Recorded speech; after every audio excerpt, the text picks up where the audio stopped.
Alright, time to get started. Just doing last second things.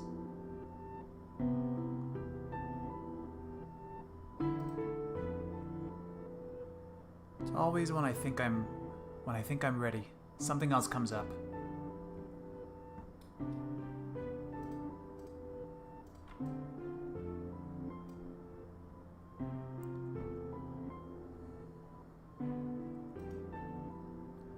Alright, let's swap over.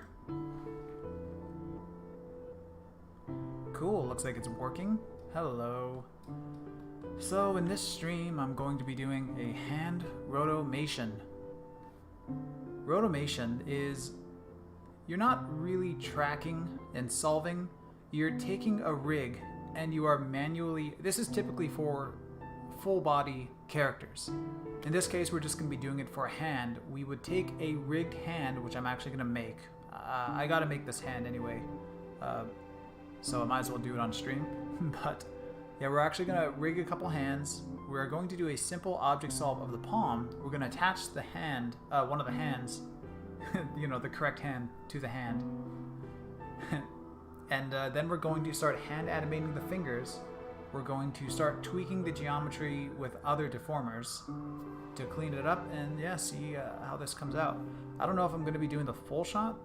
I might end up discovering, okay, it's going to take too long. Let's just worry about like maybe these few frames where my hand goes into a fist and opens.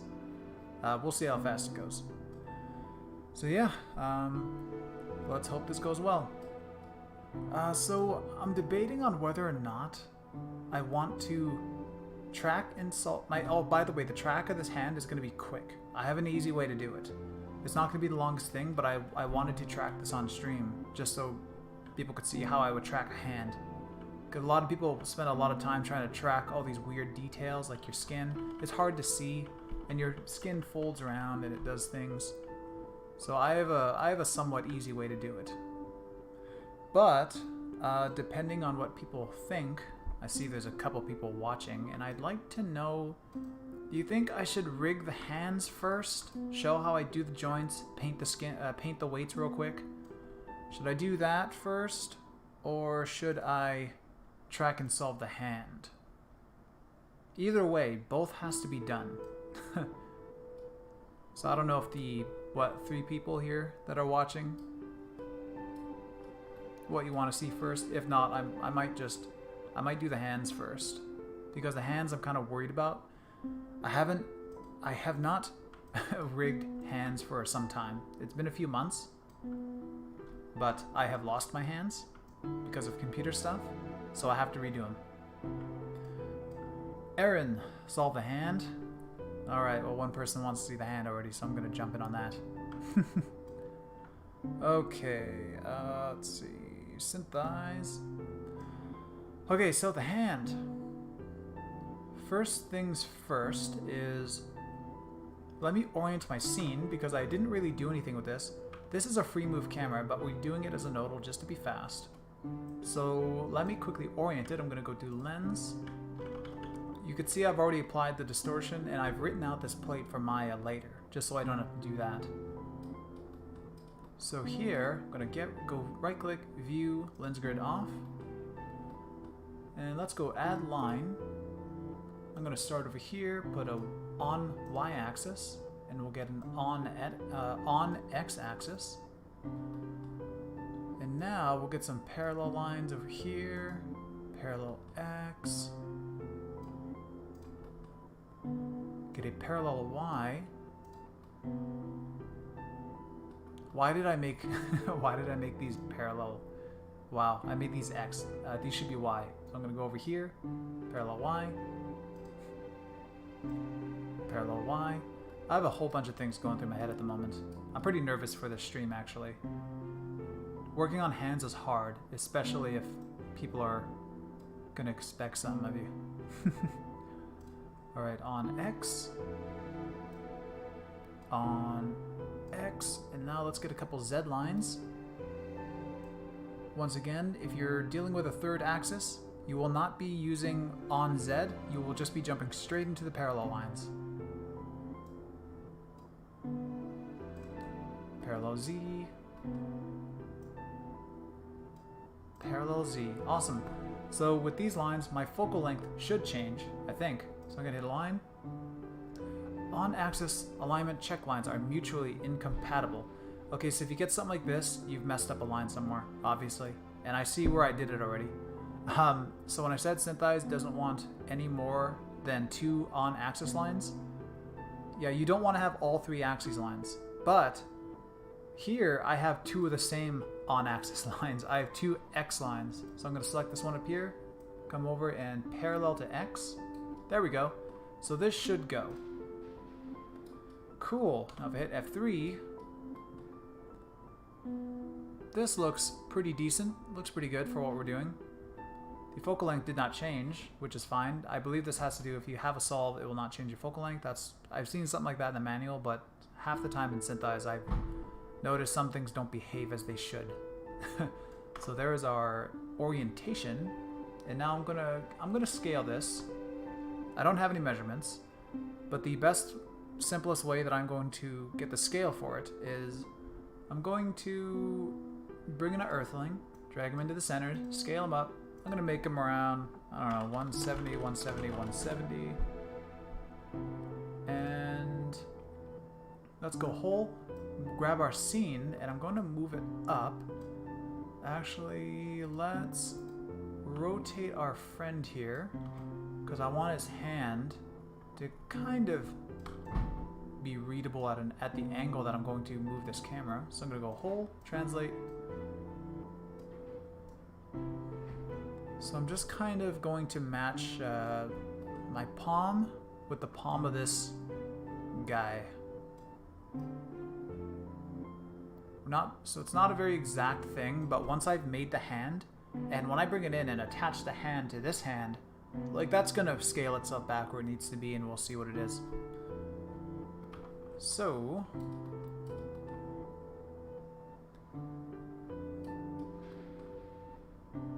now, now that we have the scale, I'm going to ignore the camera from now on, and we're going to track the hand and give it a solve.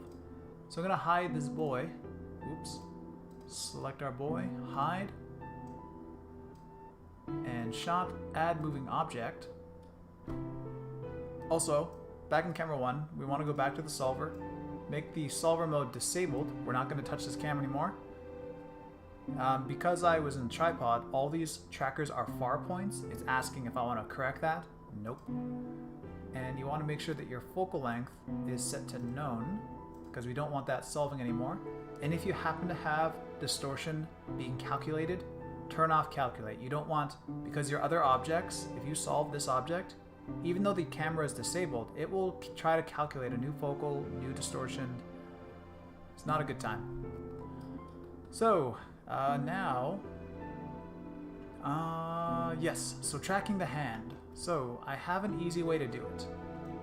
I'm going to track probably 3 points, and then I'm going to offset the other 2. There's going to be about 5 points. There's going to be a few more points, but the main points that are actually going to drive this solve, there's going to be 5 of them. One for the base of each finger and my thumb. So let's go ahead and get started. I'm going to place a tracker here. So when I'm dealing with a hand, hands are very hard to track. Actually, let me get rid of that. Hands are, skin, everything, it deforms, it moves around. Your hand has webbing and stuff. The bones in your palm here, you can kind of taco your hand a little bit. So there's a lot of stuff that can go on with your hand. It's not the funnest thing to solve. You got all the wrinkles and creases that change and move around. The lighting changes, you come back around, you don't know what you tracked. So I just have to say that before I start tracking, so that you know why I'm going to track this like I am. So I'm not tracking the surface of my knuckle. I'm kind of looking at the webbing of my fingers and lining up the tracker just with that line right cutting across the finger. And I'm tracking what would be the volumetric center of my finger. The reason I'm doing that is because that's as close. I want this point to last, but if I track the top of a knuckle and as my hand rotates, now it's over here, I can't tell what's going on at the other side of the hand. So the center of your finger, or the center of anything, is always the same no matter the angle. So, with that in mind, that is why I'm tracking like this. So now you can see my tracker is always stuck to the center of the finger.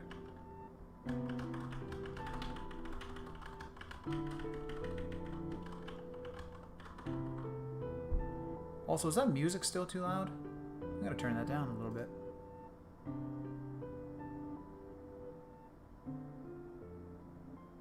Cool.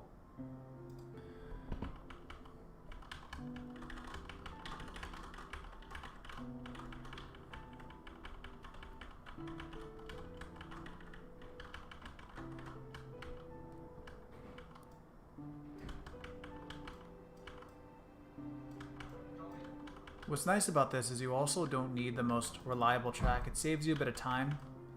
But once I do have this track, I am going to add a couple on the surface of the hand, because Once I get the solve going, yeah, well, it'll be nice to see the points exactly where the fingers are supposed to be. But we also do want to see a bit of the surface of your hand so that our rig, we can fit it a little bit better and know, like, how far away things are.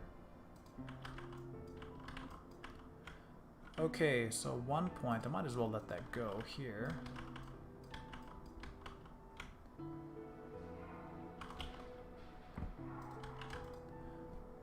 Like I said, for these fingers, I'm only going to track this one and the pinky. The 2 fingers in between, I'm going to use offset tracking for because I just don't want to track them. I don't want to take the time to do that.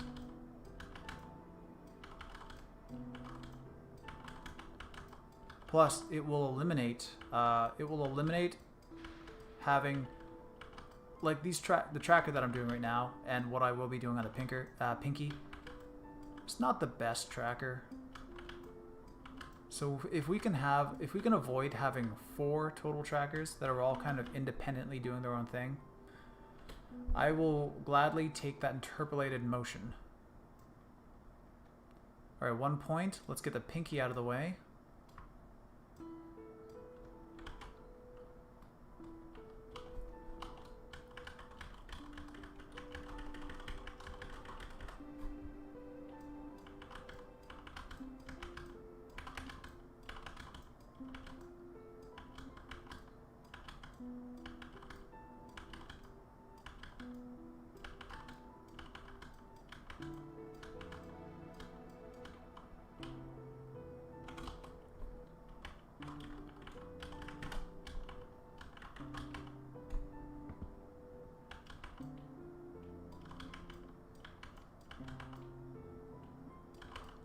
So this pinky here is going to be a little problematic because it does this.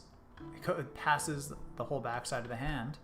So on the last frame that I find reliable, I'm going to come over and click by hand, or you can hit H on your keyboard. So once you've hit H, the next keyframes are set to by hand mode. So now if I come over, hold Z so I can click my tracker around, let go over here, you can see that the tracker is now blended in between. You can see that it is a very linear path, so I'm going to just watch it in frames like this. There we go, and on the most recent key, I can hit H again, and now I've animated off by hand. You can see by hand mode is on here, and then you could turn it off and continue your regular supervised tracking.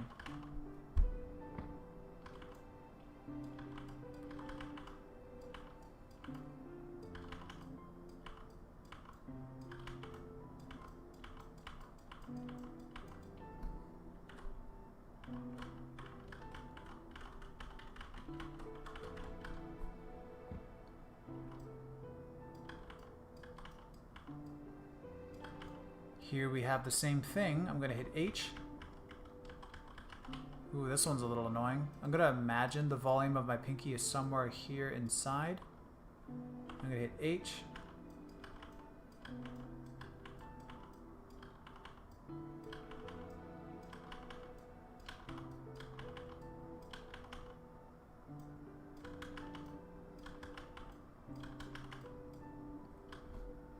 All right. So,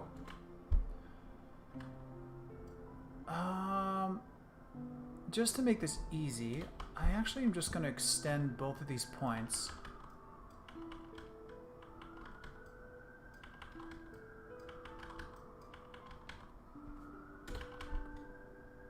Because the trick that I'm going to do will cause one of the trackers to pop over if one of them shuts off. You'll see what I mean in a second.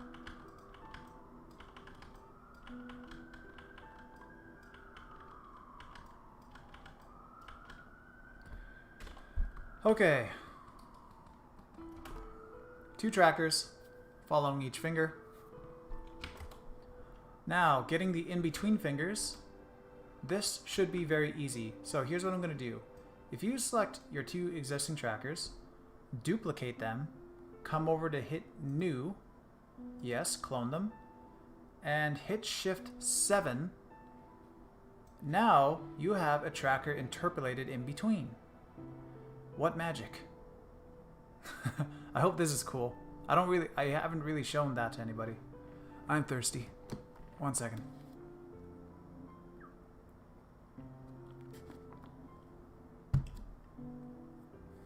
Yeah, I don't think I've shown that trick on stream yet. So that's exciting. It's too bad on yeah, I gotta put up a video on the main channel to tell everybody, hey, we're streaming over here now. Because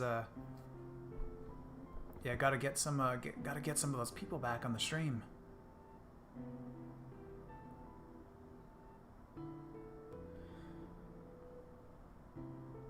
And okay, now that I have this point, we're going to come over and use offset. I actually probably should be doing this in the newer build of Syntheyes, which most people will have for this part. So, because this offset is going to be a lot easier in newer Syntheyes. So I'm just going to close this.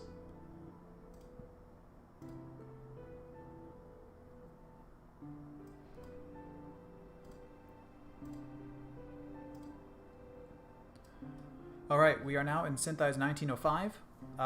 Most versions of Syntheyes that people will have are going to be like this version of Syntheyes now. I stick with an older version, 1709, because its solving is more predictable. Literally. Alright, so, offsetting these points. I'm going to select this. You'll just notice new Syntheyes, when you hit offset, there's this little E button. It handles its cursor a little differently. So I'm going to unlock this, go into, swap the tracking direction forward. I'm going to go offset, turn on E. So now I'm just messing with this little crosshair. Branching, yeah, sure. So I can stabilize on this crosshair. Now I can do little adjustments, and I can go back a few frames.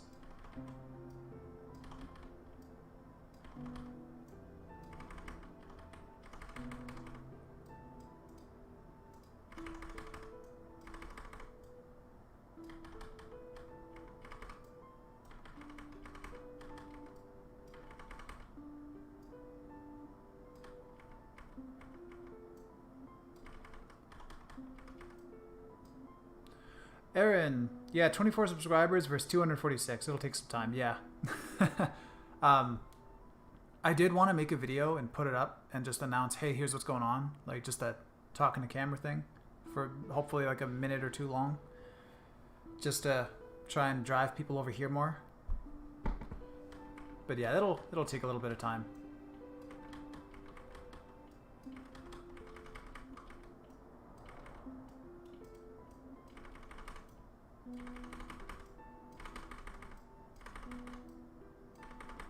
Almost done. Okay, so there's our middle finger. Now, let's... Oh, I'm getting a phone call. What is that?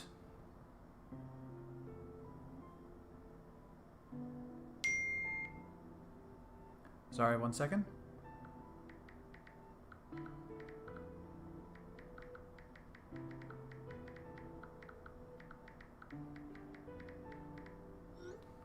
Okay. I shouldn't put my phone right beside the mic. The text tone will kill people. Alright, so now... Yeah, I was gonna grab those 2 points again. New, duplicate them over. Shift 7, merge them into 1. And now unlock, flip that tracking direction just so it's forward. Offset. Let's bring it over there.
Okay, let's see. Doesn't look too bad. Maybe here. No, it's not too bad. Okay, there's our 4 trackers for the base of each finger. I will need the thumb, and rather than just solely track the thumb, I'm going to select all the trackers, duplicate, and Shift 7, and we'll unlock and offset this main point as well. I'm going to start over here. This one actually might be the base of the hand. Now we'll see. I'm going to go offset. Okay, let's get the thumb. I'm going to get more inwards, not so much the actual joint part of my thumb.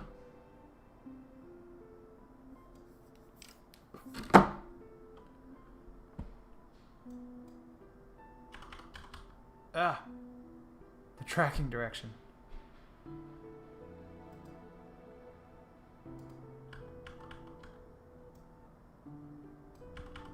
No, I messed up this tracker. Oh, I hate the tracking direction mixed with offset. Alright, select these 2. New. Shift 7 merge. Unlock. Tracking direction forward. Easy, so it doesn't do that annoying key snapping. And offset on. And let's just bring it down somewhere just for now. Oh wow, I might have just guessed it by accident.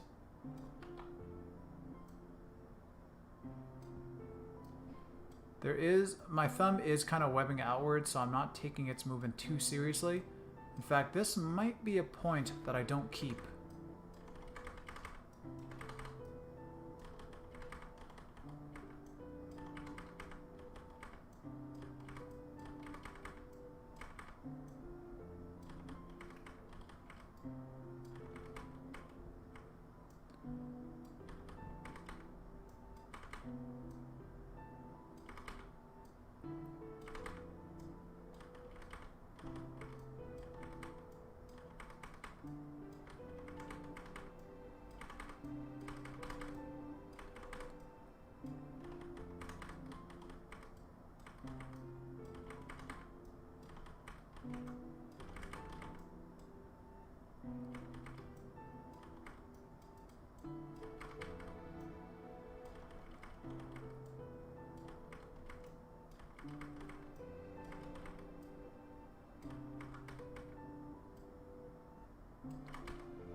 Okay, I have no idea what it's doing now. Let's just give it a watch.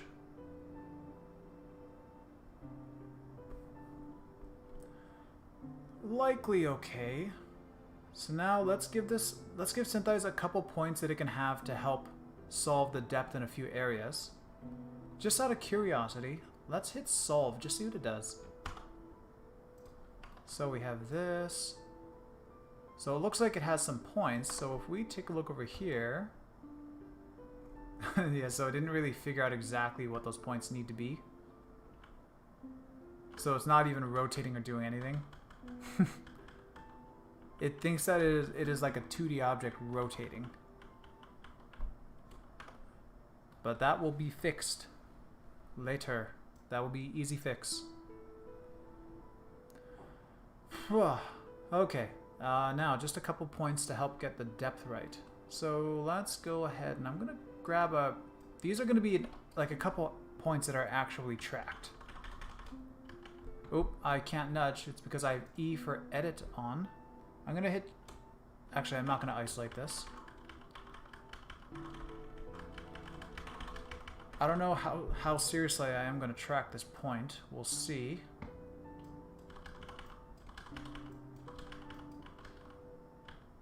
Also, I'm going to turn on by hand mode so I can do this frame by frame.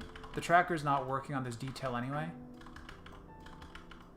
So I might as well do it without having to worry about all of the tracker jumping.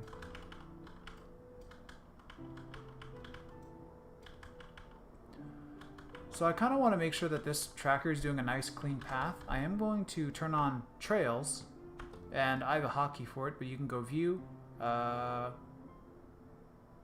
tracker trails.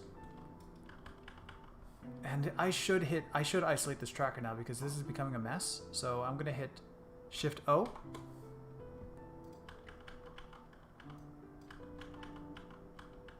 Looks like my tracker there did a decent job at getting a nice clean arc. Let's see, can I track this?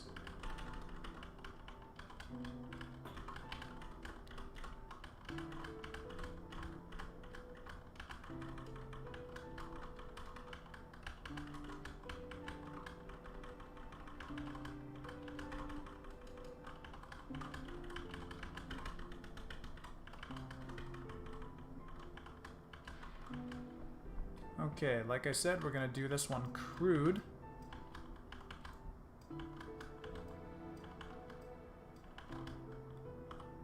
We'll do it for one more frame. Once again, watching the tracker trail for this arc motion, just to keep it clean. Okay, so now if we unisolate it with this one point, just for the sake of seeing what it does. Also, we should use this point here, this track point, to to better help what this tracker is doing, because there's a big spike. I'm going to turn off those trails. Also, to better differentiate the trackers, because trackers, they'll cluster together and they'll just become unreadable. So you can come up to script, come to trackers, randomly color trackers. Just helps you read a few of them a little bit easier.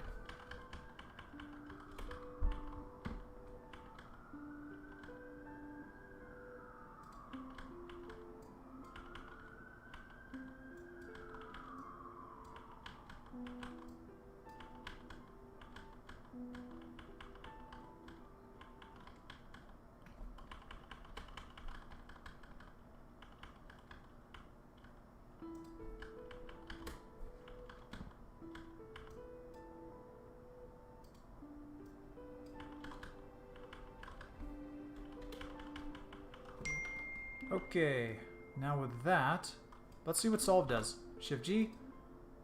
So it looks like Syntheyes might have actually made a hand out of this one.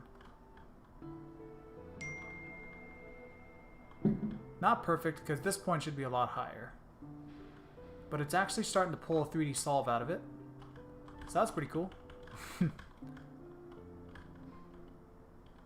So we can treat it to get a couple more points to work with in depth. So let's get some points in the wrist.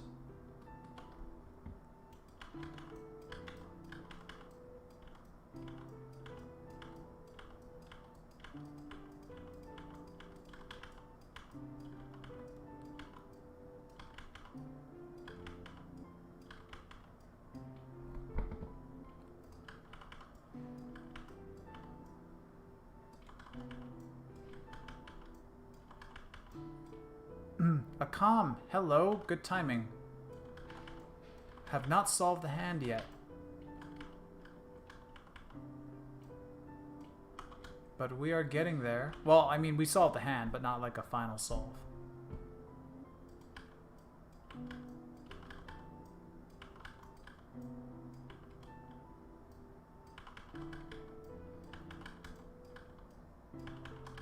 I showed a nifty trick on how to track the fingers at the start of the stream, which you'll have to watch back and see what I did. But for now, we're doing regular tracking on the surface of the hand, just to get a couple points in there to help the object actually do its thing. When did I start? 7:15. Exactly 30 minutes ago.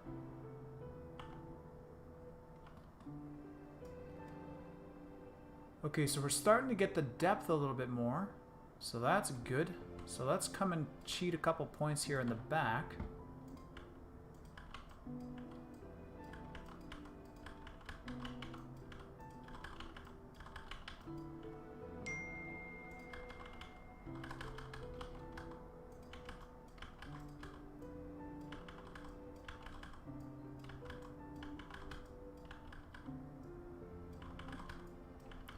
At this point, I have no clue what it's doing.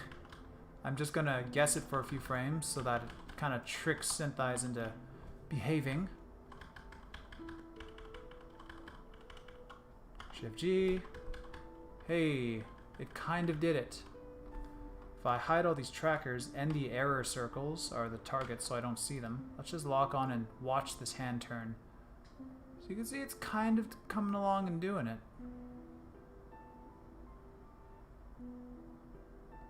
Kinda. I mean, what's going on with this point? Let's bring those trackers back. Oh, yeah, this is the part of the shot. I gotta track this part again now. I'd imagine this point is somewhere right there. Here's a handy thing that you can do. Let me also see what messages I've been getting.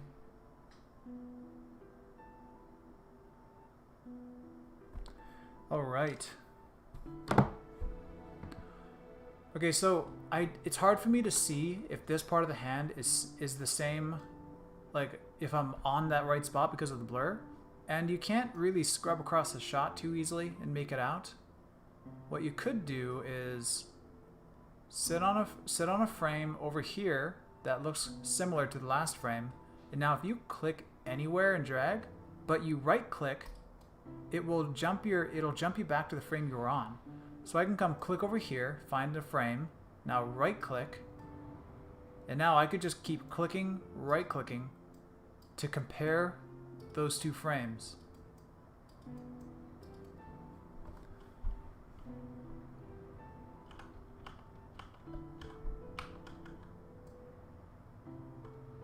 So I'm gonna look over here, nope, right here.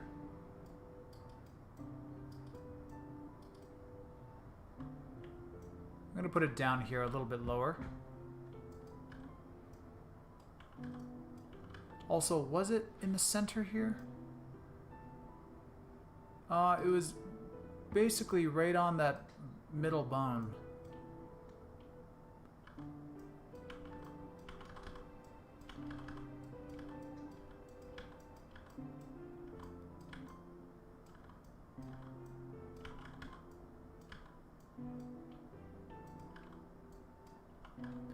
Purple Moose, hello.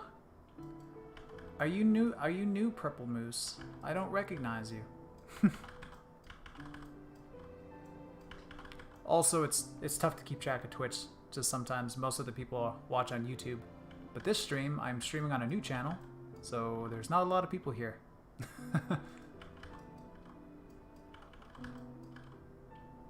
Oh, there's 5.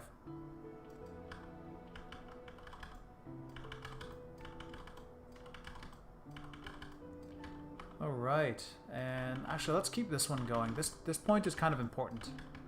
Actually, it's not kind of important. It is important. Come on, Calvin. Don't downplay tracker rolls. Alright, so that tracker now returns. And we should see this stupid point come and snap itself back. I'm going to hit Shift G. And yeah, this is looking pretty cool. Okay, I'm gonna hide the trackers again. Just look and select them all. Give them a little watch. This is looking like it's doing exactly what we wanted to do. We're off to a pretty good start here.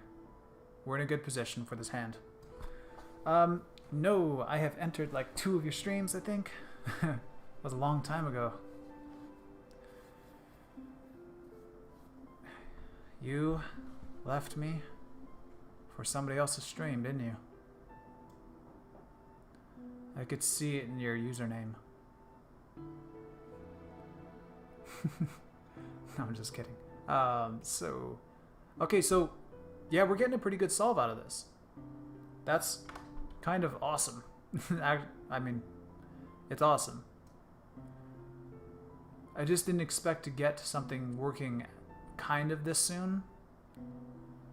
So that's great. So let's just add a couple more points that are going to be our 3D points. So let's get at least 1 or 2 for the knuckles, so that Syntheyes at least is able to be like, okay, well here's where the actual surface of your hand is. because the trackers and the fingers are at the volume.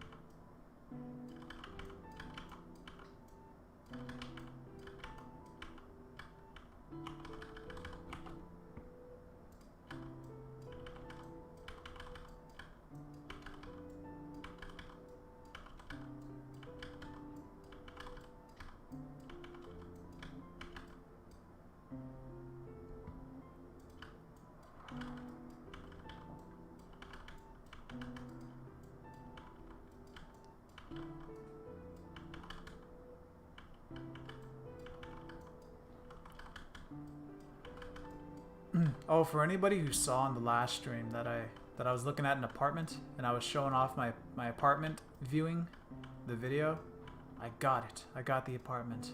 I'm going to be moving on the 15th. So you can say goodbye to my tiny, tiny little living room. I'll have a little office space now. I might put a green screen on the wall so I can just key myself in front of Syntheyes. I don't know. Might be cool. I've done that a few times. I just think as much of my picture that you can eliminate, the more that you see of the software. So if I key myself at the bottom right in front of... Like, I kind of want to key myself, like, right here. But just, I don't know, me sitting there above the timeline. Yeah, you know, it saves a little bit of space. Xander, congratulate... Oh. Ha ha ha ha. No, I just stopped getting into Twitch for a while. I am so addicted to Twitch now. Oh, and I gotta lock my video here now again. And center vertical. Cool. Alright. You're alright with me, Purple. Purple Moose. Xander, congratulations. Hey, thank you, Walnut. And I remembered you this time. Okay, so we got the surface there. Okay, let's bring back the other trackers. So, I say we have a couple surface points because these fingers that I initially tracked, it was important that these fingers last the whole way through the shot. If you track the surface like a knuckle and your hand turns around, it becomes very hard to guess where that surface of the knuckle is. So, you track the center, like the volume of a finger, so that as it turns, you always have a consistent tracker. So these trackers, you could see that I tracked what is kind of the center volume of my finger so that they all last through the whole shot. If you have a few main trackers that keep shutting off, especially on a warping object, you're going to have a very poppy solve that's going to be tough to deal with. So I made sure that I have 5 trackers, 1 for each finger and my thumb, and they last through the whole thing. Those are the main drivers of this object, and every other point is just going to help. And it's going to show me where the surface of my hand is when I actually start putting my rigged hand. By the way, anybody who wasn't here at the start, here's Maya, here's the hands, and I am going to, as fast as I can, show how to rig these for match move. I'm not a rigger. Rigging is very, very hard. But I can do it pretty quickly for simple objects. And I can make it good enough for, a match move artist. We don't need controls all the time. You just need the bones, a very simple weighting, and you're laughing. So yeah, I'm gonna be doing that later. Once this, pretty soon here actually, because my hand's almost solved. And I am gonna want that hand geo to constrain this hand. Oh, by the way, the stream is going to be longer, so there are going to be a couple points where I say, alright, let's take a 5-minute break. I'll probably take a 5-minute break once I've solved this hand, or once I've smoothed this hand out. Because I find I sit too long when I do these streams, and I get very dizzy. If anybody recalls, I almost passed out on one of the streams. So, maybe let's not have that happen. I don't know, having these weird health things. If I sit too long, talk too long, and sit upright too long. I don't know why it screws with me. So let's get another point over here for the depth of the palm.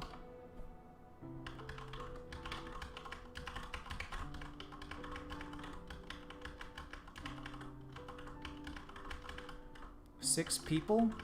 We're getting some people back. Or just here. Shouldn't say back. Unless some people left decided they want to show up later.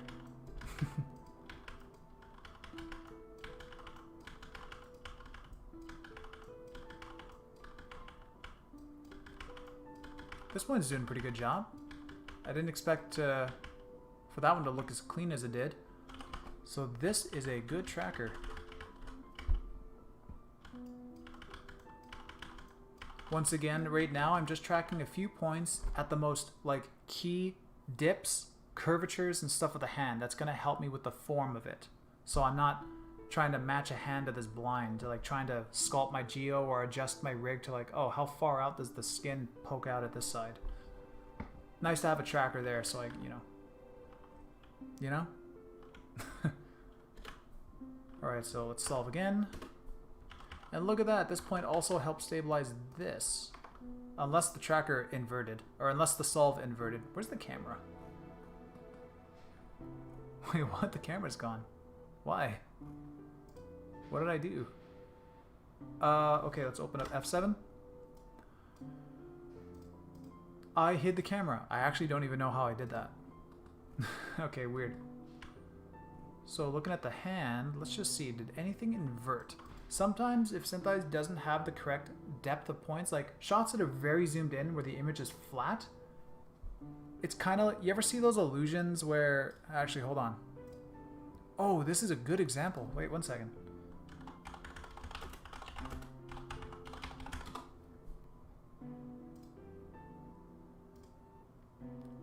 If anybody's ever seen this, she's going too fast. Whatever. Okay. If anyone's ever seen this illusion, or illusions like this, it kind of tricks, you see the silhouette, and it kind of tricks your brain. She could be going clockwise, or she could be spinning counterclockwise. Because you cannot see, there isn't really a readable foreground or background. The image is so flat. That's likely an orthographic camera. So you can't tell if it's going clockwise or counterclockwise. It's inverted depending on how you look at it. Sometimes when a camera in Syntheyes or any software is so zoomed in, Syntheyes doesn't know what's forward or back. So sometimes the solve can invert itself. It'll look right, like the spinning girl. It'll look right if your points, like if her hand is close to you, but Syntheyes thinks her hand is in the background, it technically works. But it's not. Sometimes that can happen with small object solves.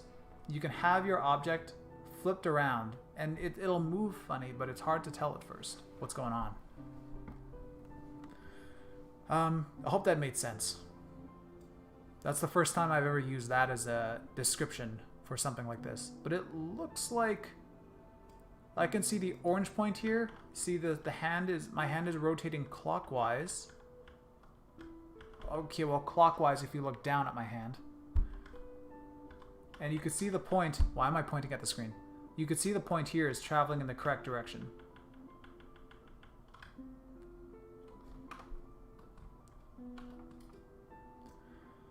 Okay, so how many points do I want to add? I would like to add something over here.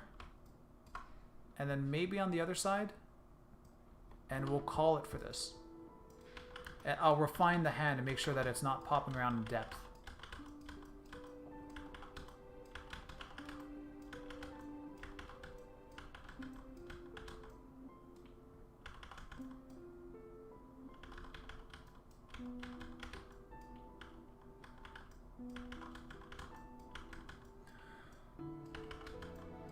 Could anybody honestly tell me if some of these streams are boring? If there's anything that I can do to make it more interesting? Typically I'll be tracking shots beforehand. I'm just curious if tracking's slow. Just wondering if people really get much out of watching that.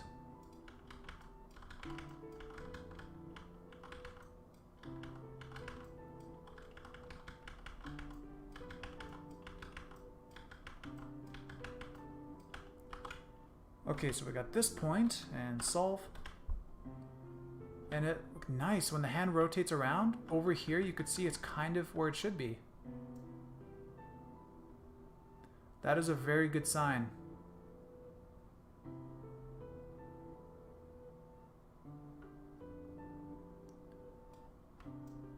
Okay, while we're at it, let's get a point over here then. We're in a very good place. This is going to work well. For anybody that wasn't here at the start, I did mention that I am very nervous for the stream because hands are very, very hard to do. Especially if you're going to show it off live on stream, which I don't think anybody's ever done this. I'm like, as far as I can imagine, I'm likely the first person showing off how to do a hand rotomation live. And I can't even tell you that a lot of people do it the way that I do it.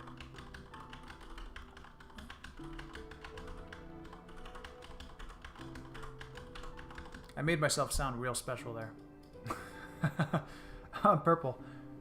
I think they are pretty cool. If I'm being honest, I don't really understand anything, but it's really nice seeing how you do things. Purple, are you into VFX at all, or did you just kind of show up one day and hey, that looks nifty? I don't know what it is.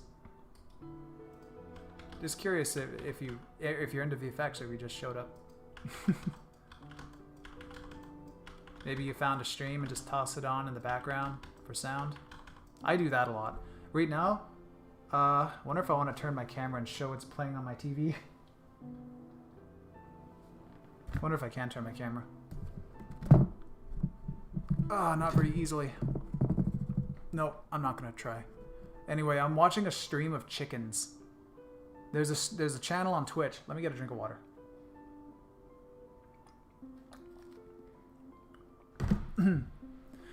Sometimes if I'm not paying attention to anything, I really like nature. I like watching streams of animals, like in sanctuaries and stuff, and farms.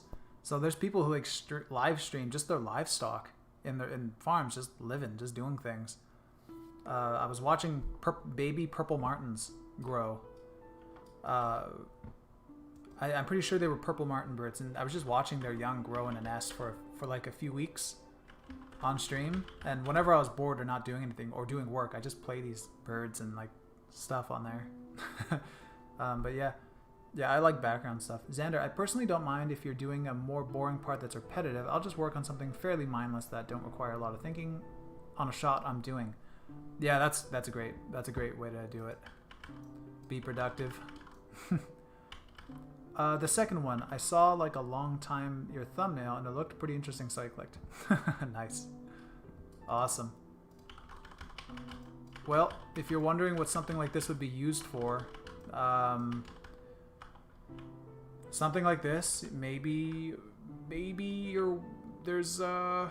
your actor or the character in your movie is going to get a serious infection and it's going to like infect their arm and the veins are going to grow up their hand and it's going to look disgusting. Or you get CG fire. This is going to allow artists to simulate fire burning, or yeah, you know, veins, or maybe you want to put, maybe for some reason you didn't have enough blood on your actor, so like, oh, I want more blood. So you're going to be able to digitally put blood onto a hand with this. Or if there's a big firework thing going on in the air and you want those fireworks to relight your hand, but you didn't have the lights on set. So you can use the lights from CG lights that'll contact with this mesh. With this mesh, once we do it. Danasa! Hello again. Oh no, how much did I miss? Danasa, you missed 1 hour. Wait, no you haven't. You missed 45 minutes-ish. I am almost done solving this hand, and then I'm going to take just like a 5-10 minute break. And then I'm going to come back, and I'm going to as quick as I can, rig these hands. These hands, there is nothing special about them.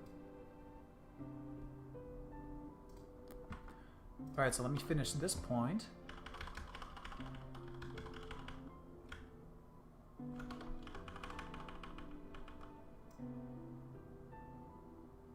I don't like that this point and this point shut off at the same time. Oh, all 3 points shut off at the same time. That is a lot of influence gone altogether. I'm going to imagine what this point is doing behind the horizon. It's actually really helpful sometimes to watch the full process without skipping over anything. It gives a good sense of how much patience I should have and how much manual work to expect. That's actually, yeah, that's a absolutely perfect way to see it. A lot of tutorials are very perfect, like overly perfect. Like the person who made the tutorial, they've planned it out. Sometimes they may have scripted it. Sometimes they record it, and I did this with my last tutorial on the main channel. But you record the whole thing, and then you go back, you cut it all together, and you do voiceover and just really meticulously plot it out. Yeah, I like that stuff. I do also appreciate seeing the workflows. Okay, so we got that. I'm gonna hit Shift G, solve. Xander at John, totally agree. Yeah. Purple. Oh, that's really cool. Nice. So, man, I don't like how this point is going so crazy. Let's try and make this one this here last longer. Something you should know about Syntheyes. Syntheyes has transition frames, meaning every time a tracker is about to shut off like this, notice that solve point slides away from the tracker for about 1, 2, 3 off. That is because, and that's what every tracker does for your camera solves, for your object solves. That is because when your tracker turns off, Syntheyes tries to minimize the risk that there is going to be a pop when it goes off screen. So that would be, go to solver. You can take a, where'd it go? Oh, up and more. Sorry, I'm a new Syntheyes. And if you're an older Syntheyes, right here, there's like transition frames. This here. So transition frames is at 3. If I turn that right off, and then we just take a look over here, now that I've turned transition frame, now that I've turned off transition frames, this 3D point should snap to the center, probably, or close to the center. Yeah. You know what? That actually turned out looking better. I didn't expect it to look better. That was unusual. Why? I mean, I know why, but typically that smoothing is supposed to help you. But I mean, and sometimes it hurts you when you turn it off on shots with such crazy points. It seemed to help me a lot here. Cool. Hey, let's toss something on here real quick. Let's take a look at this. I might actually be done. So let's quickly toss on like a sphere and see how this moves. Oh dear. Control right click, or control left click, sorry.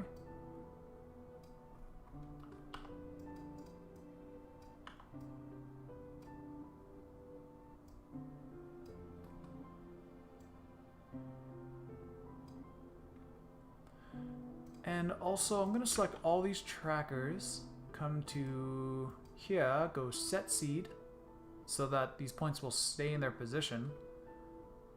Because if I solve right now, oh well, never mind. I'm gonna select my trackers.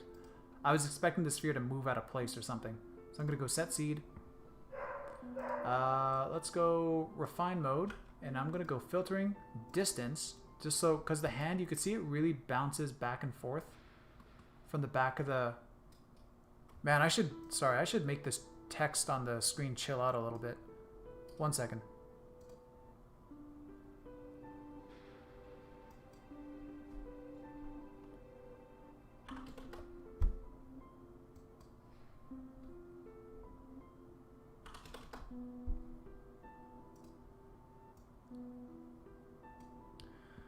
Okay, well the chat's reset, so you know, as you guys type, it'll stack up again. Okay, so anyway, the object is popping back and forth. That's that Z depth jitter, distance jitter. So I'm going to go to distance, smooth it. So now we don't have as much of that. But now we do have to do a little bit of a refine smooth just to correct the rotation. So I'm going to turn on distance lock. Let's go 120, aka full strong solid weight, and then get that path, the distance per frame loaded in, and hit go. And now, let's color this so that we can see it.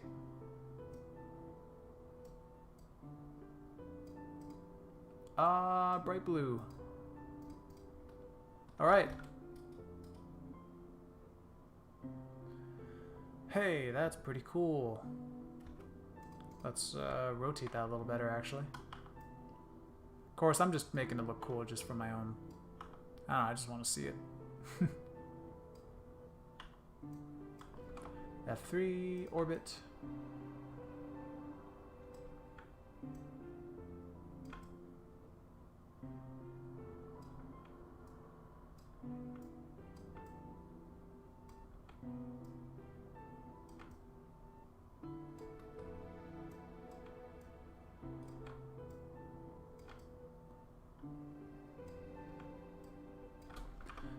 That's probably a maximum level of cool. Oh, it's not too bad.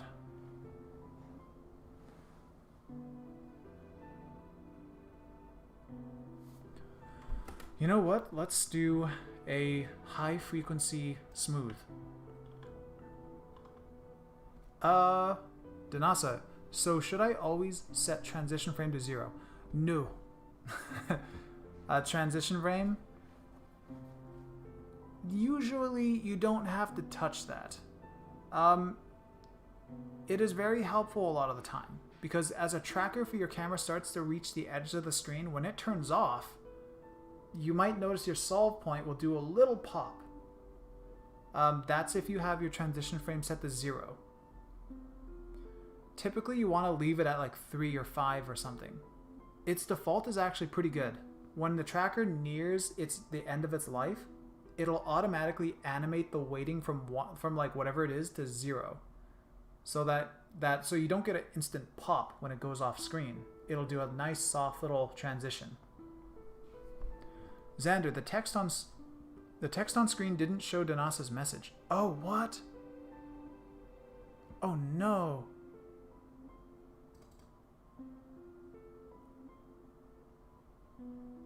No, it might have been old. Hey Danasa, can you type again? I might have just not seen your message. I probably got to your message, Danasa, late. So when I saw it, I was like, hey, new message. And then Xander pointed out that it didn't scroll up on the chat.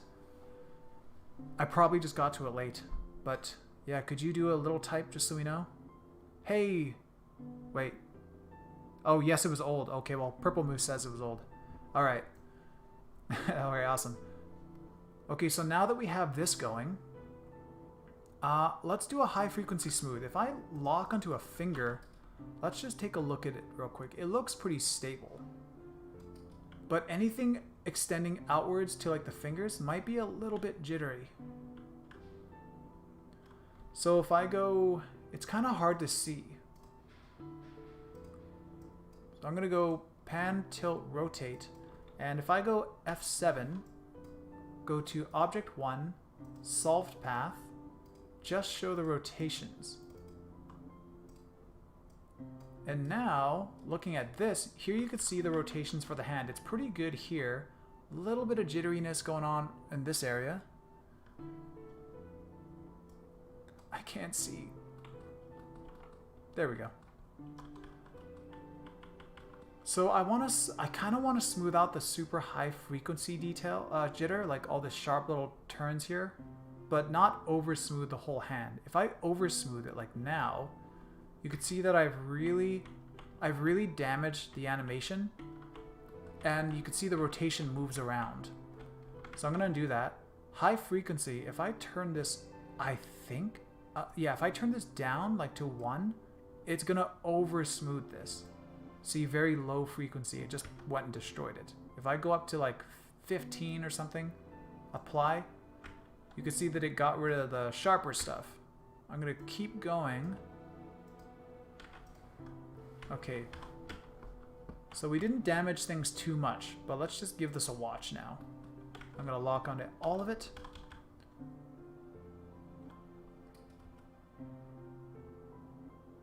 I think this looks pretty good.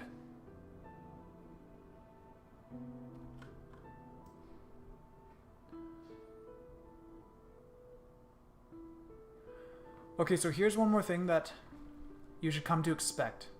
When you smooth something, if you lock onto a point like this, you could see, oh wait, when you smooth something, especially if this is a deforming object like a hand, you are going to have points like this that are going to slide. That is perfectly fine. You're never going to get a hand to solve as a static object because it's not static, it's deforming. Hey, yes, I think that was before you reset. Oh, cool. Danasa's thing works. Hi, Danasa. I'm gonna go view, OpenGL, camera view. I just did that because I wanted my nice clean alias, anti-aliased lines. Okay, so I think I'm done with this. You know what? I was going to constrain these points to the hands to force the solve to work, to like force the tracker to solve the pinky, the ring at the ring, and the index to the index. I was gonna constrain these points, but this is solving really well by itself. I don't usually get hands to solve this well. And I'll admit, part of how I did this is actually new to me. I made it up partway through the solve, or partway through the stream. So we'll see. We'll see how this goes. It looks pretty good. It looks like I'll just be able to manually move the rig into place on the hand, and it looks like it might just work. So unless anybody has any questions before I jump into Maya, now's your... Oh, I have to scale this hand. I have to scale his hand, actually. Okay, that's a lie. 1 second. So I'm going to... Which hand is it? Oh, it's this hand. Sorry, I'm gonna take this into Syntheyes real quick. File, export selection. I have my other window over here. I'm just keeping it over here in case I jump into some work files that I don't want to show. Where am I saving this?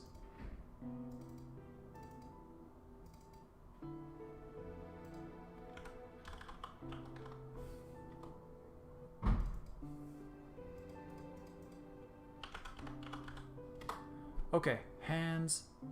And now, Syntheyes, 3D, mesh, import, magic wand. And I have it over here. Just gonna grab it there. Okay. So the hands. Now that I've imported the hands under that object, you could see it's gonna move in a trippy way. That looks pretty nice, though. It's pretty stable. It looks so trippy.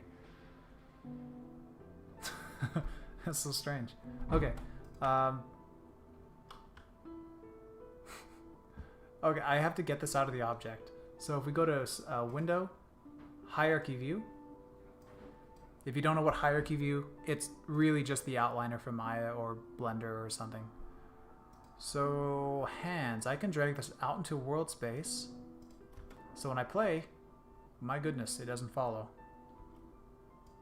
So let's go to a frame like this, and I'm going to go and rotate roughly, I don't need that, really roughly rotate this into place. I can't even see what's going on. Haha. Okay, so that's roughly into place. So I'm going to go F3, L, lock to camera, and I want to pin this hand, but the sphere is in the way. Because that is what spheres do. Get in the way. Let's open up that hierarchy back. I should have kept it. And I'm going to hide that sphere. There we go. Watch me regret closing this. So for our toolbars, I'm going to go pinning, create edit pin. Also, I don't like lighting. I'm going to right click, view, lit wireframes off. There we go. So let's click and start to position this mesh.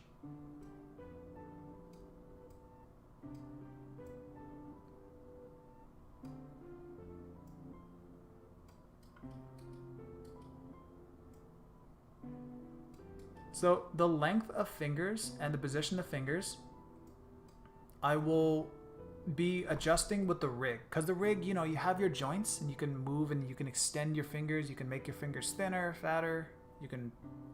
I'm going to, when I make the rig, I'm going to make it very simple so that I can scale the fingers and do what I got to do. And fit it to my hand on the best frame that I can. In this case, this gives me this palm here. I like this position, so I'm going to go F4. Wow, I got really lucky. My hand was so close to being properly scaled. So what I'm going to do is I'm going to go 3D, hole, scale. So now when I click and drag this, I can scale. Akam, did you model the hand? Sorry, let me get a drink.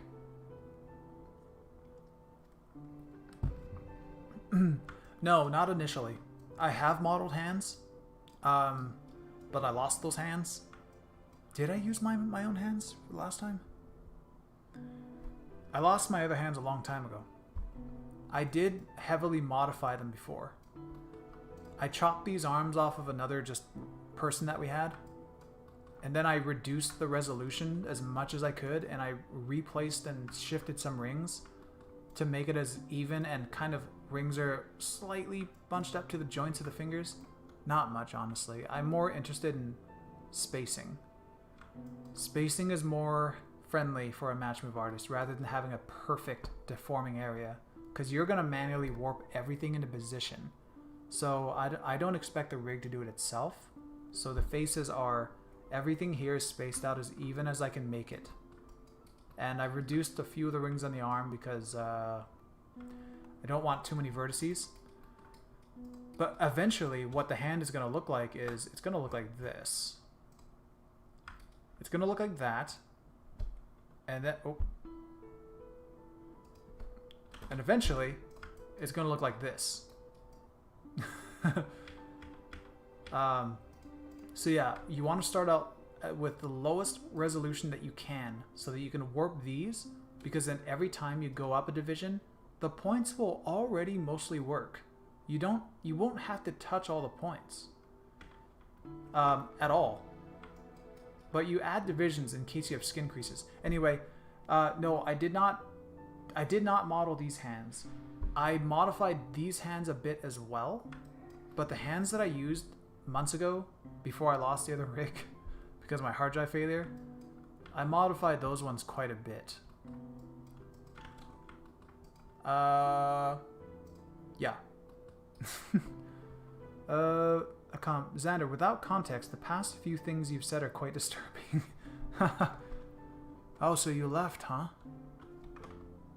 Thanks, man. Oh, was that boring? Eh? Says the Canadian.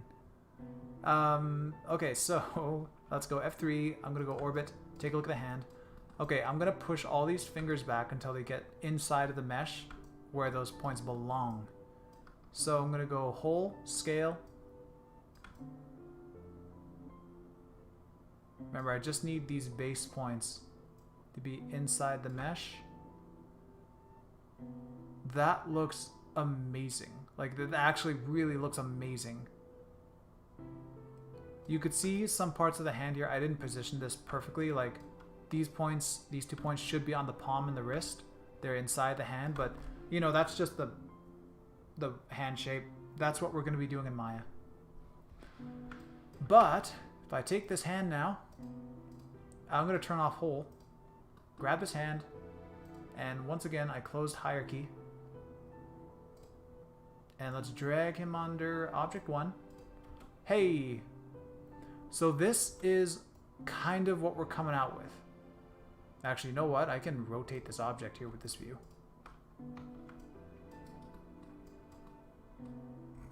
I don't think I want to. Actually, let's right click, view, local, handles.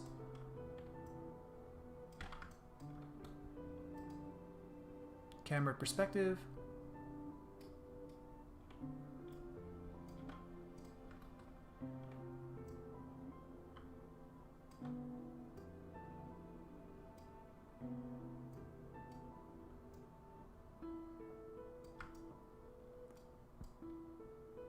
Okay. No, I've been here. Just my brain thinking about an outside viewer. Alright, so here is the hand stuck to the object. Okay, so that I am happy with taking a break at this point. I gotta get up, move around. Been sitting here for an hour now, just over an hour. So if there is any questions, I don't know if you, I don't know if there's any questions here at this point. I'm gonna take a break.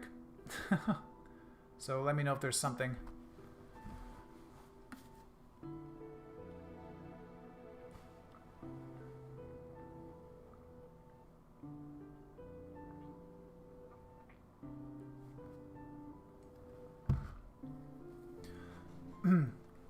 Something I think I'm gonna do when I get into my new apartment, I'm gonna try and photograph the hell out of it, and I'm going to.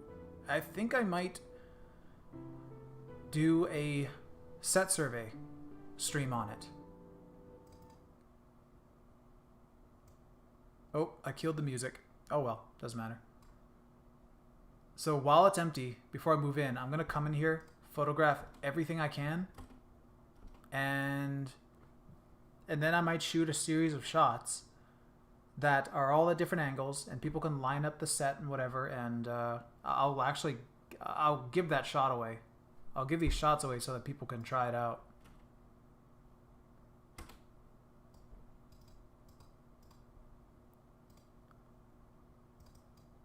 Whoop, wrong thing.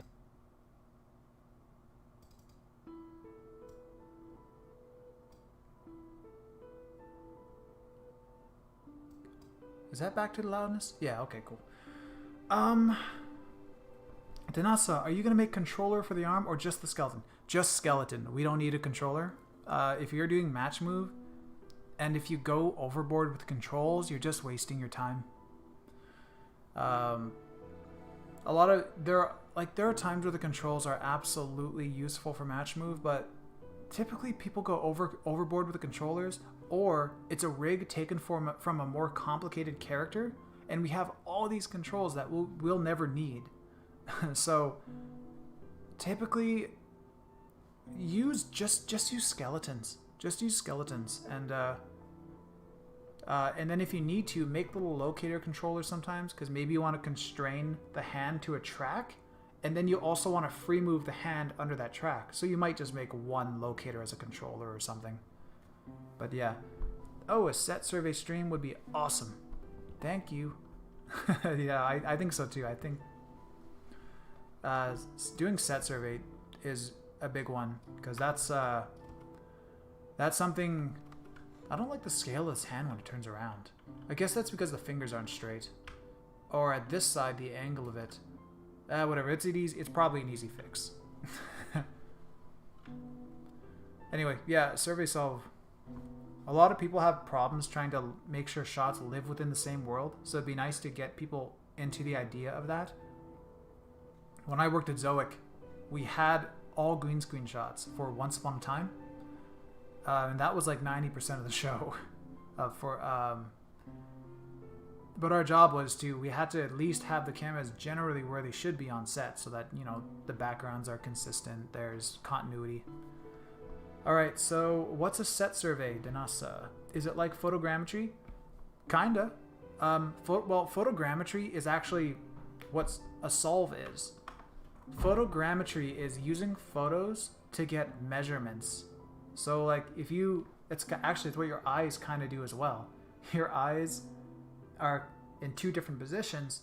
So if you close one eye, you've lost depth perception. But if you move over a little bit and wave back and forth, now you see the objects from multiple locations, and you can see a depth again. So having cameras from different angles and triangulating a thing, that's photogrammetry. That's solving. Surveying is just measurement. Like, it's just measurement, not using photos. Like, if you went onto set with a measuring tape, and actually measured out objects and props, you're getting survey data. You're measuring. You're measuring the set. You're measuring stuff so that we can apply those measurements within Syntheyes to scale your world. So that's that. Wait, never mind. You just explained it. I think that new explanation was a little better.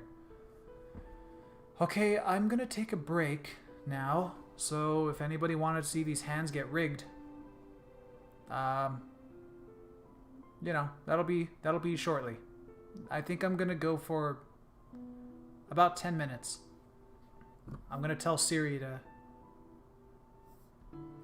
I'm gonna tell my phone to remind me in 10 minutes to come back. So I'm gonna go. Does my be right back work? Yes, it does. Now I'm gonna type in be right back in 10 mins. I probably shouldn't put 10 mins because when people come, whatever, I'm gonna put it in. I don't have a countdown timer. All right, well, I'll see you shortly.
Okay, I'm back.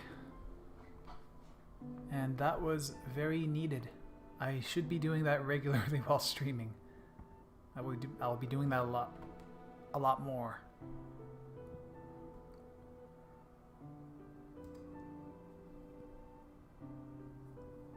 Okay. It is almost 9. So in 30 minutes, it will be 2 hours. I'm debating on, depending on how long this hand rigging goes, I might do that on another stream where I actually take the hand, attach it to the track, and then rotomate and deform, because that process is going to be the longest process. That deforming part. I might do that. Would everybody be okay if I did that? I don't know if you have much of a choice, honestly, because I don't know how much longer I could stream for.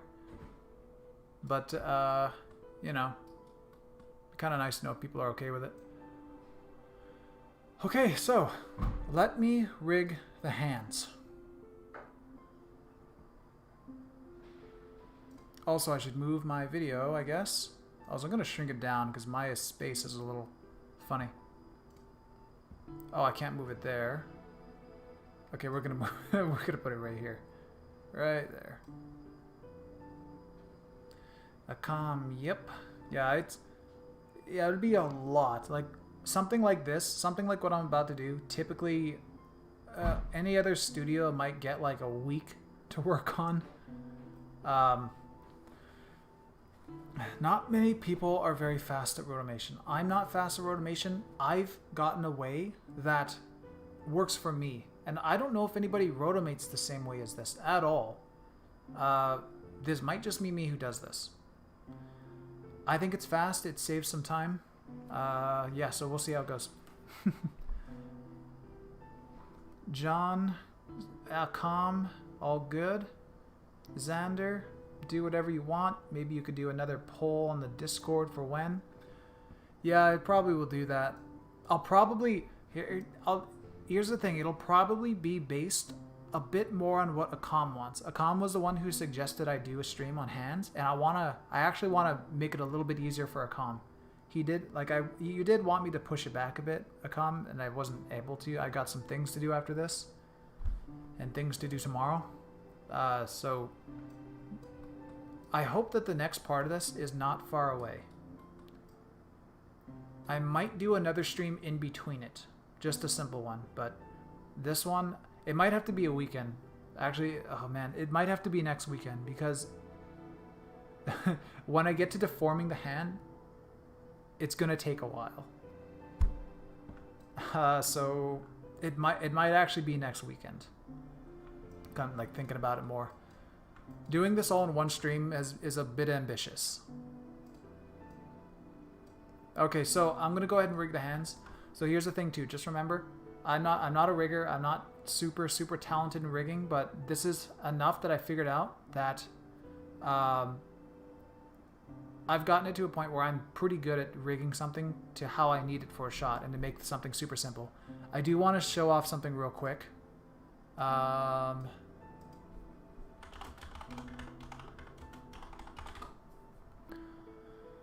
Maya's painting tools for weights sucks. So if you can, go and look for this on Google. Type in NG skin tools. This is what everybody should be using for rigging in Maya. In fact, I'm pretty sure most people, if not all people, use this. You can get a free version of this, and a free version of this, you could actually do exactly what I'm going to do in this stream. You just, with the free version, you just can't, like, say, mirror the weights from one hand to the other hand. You would have to just paint both hands. But this is cheap. This is so cheap. And this tool is awesome. It makes rigging so much fun. Because smoothing weights with Maya's tool is terrible, and trying to paint weights that steal the influence from other joints in a way, it's not fun.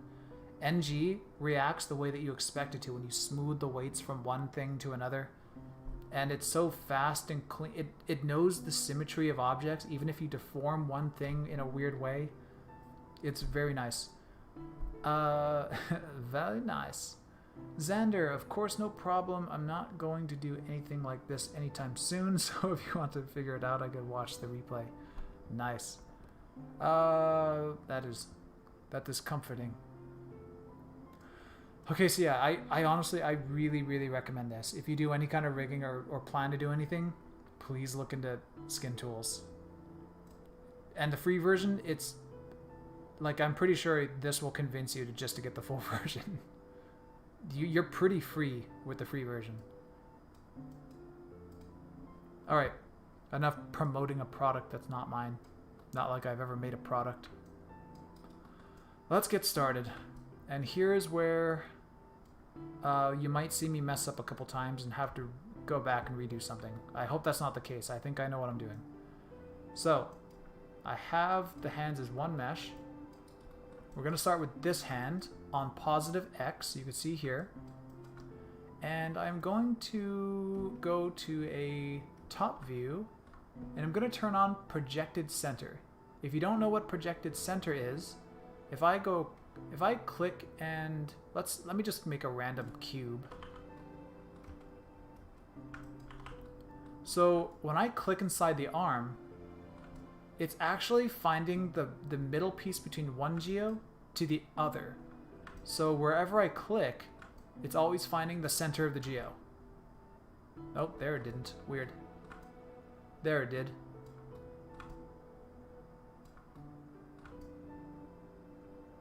There it did too. Okay, cool. So, Tabby, hello. Yes. Yes. So that is projected center. And that's what I'm going to use right now with top view to place these joints. I'm also going to go shading X-ray joints. So when I click the joints in, we can see it through the mesh. Alright, so let's get started. Spacebar, skeleton, and create joints. So, typically when you do a rig, you would start with the main core of your character. That typically is the torso by your waist. And then you would branch upwards, get the spine, branch out to your arm, branch out to your head, and then you would branch out from your waist to your legs and your feet. The center of your rig, typically you want to find like the center of mass or something, or, you know, the center of mass or whatever the bulk of a body is. In this case, we don't have a body. I'm not going to make the center of the object start from like up from the arm. I am going to start it from the wrist. You'll see why, hopefully. Also, wait, sorry, I have to see where the wrist is going to be. I'm going to literally just line up my hand with my monitor because I don't have a better way at the moment. Hold on. I'm scaling this up just so I can...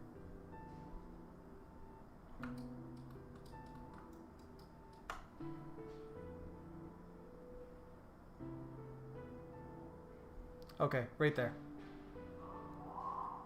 So I'm going to click one. There we go. So there's my starting joint. So now I have to make a... Where's the thumb? Right about there. I could load up some anatomy here. I'm probably placing this one wrong, but... So we're going to start there. And here. And then in the middle. And it looks like I might adjust a couple edge rings just to get to the center of the thumb. That's kind of a rough place. I'm going to click one here. I'm also going to click another joint over here. And I did that because these last end joints are always disoriented. So I'm just going to click one more. And you can see that one's oriented now. And I can delete this one later. Tabby, I was just rigging tonight. I can't watch tonight. I hope this is a video later. Yeah, this stream is going to be saved forever on the Track Live channel. Also, I'm bad at rigging. I think I'm bad at... Well, I am bad at rigging.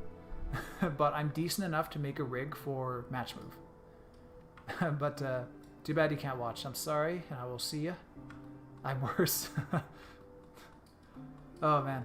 Alright, so now that I've gotten this finger, by the way, if you don't know how I jump back up the chain, I hit the, you can use the arrow key up and down. If you hit up, actually, let me just open up Outliner too so you can see this. Hitting up on your keyboard, up or down, my throat's so dry.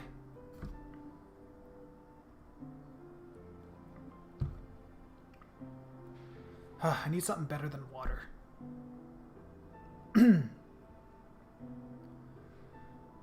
My throat is so dry. Might have to find something better to drink. Hold on, I'm gonna go find something to drink that isn't just water, that completely leaves my throat dry. So, I'll be right back. Just give me like 1 or 2 minutes.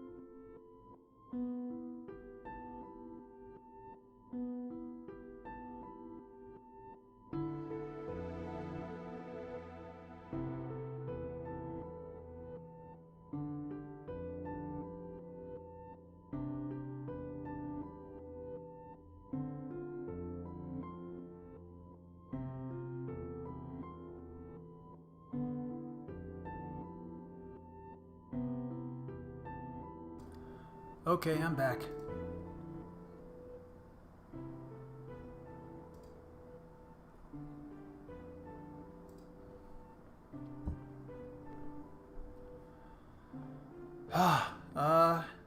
So it turns out that milk is amazing for that.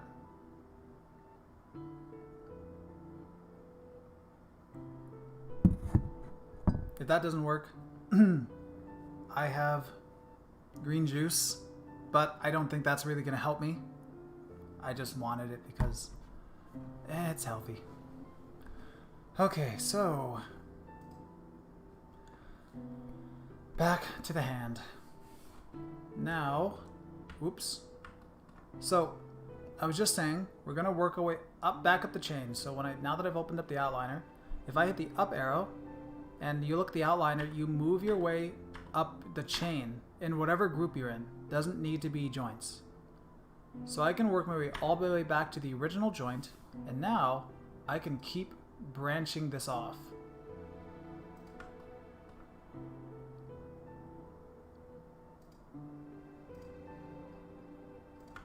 And like I said, I'm always going to make one residual, if I might using that word correctly, at the end. So up arrow, back up to the root, middle, there. I'm totally gonna adjust some of these edge loops just to better align up with the joints.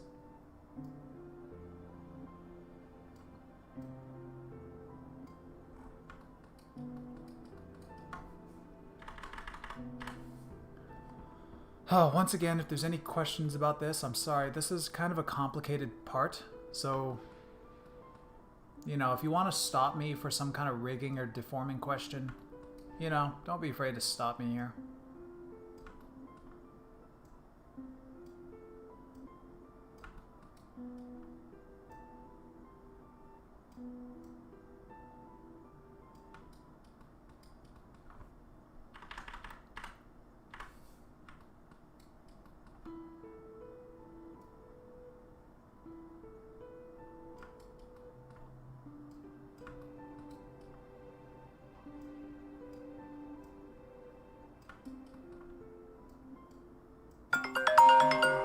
Get a phone call? Hello. Yeah, how quick is the question? I'm streaming.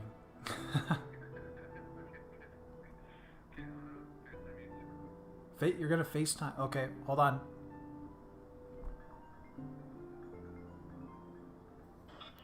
Hello. Shh. Wait, 1 second. 1 second. Sorry, my nephew's calling me. He's gonna say something quick, I hope. 1 second. Let me mute the stream.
I saw one person jumped into the stream. I'm sorry, I'm just on a call for 1 moment. I'm rigging a hand.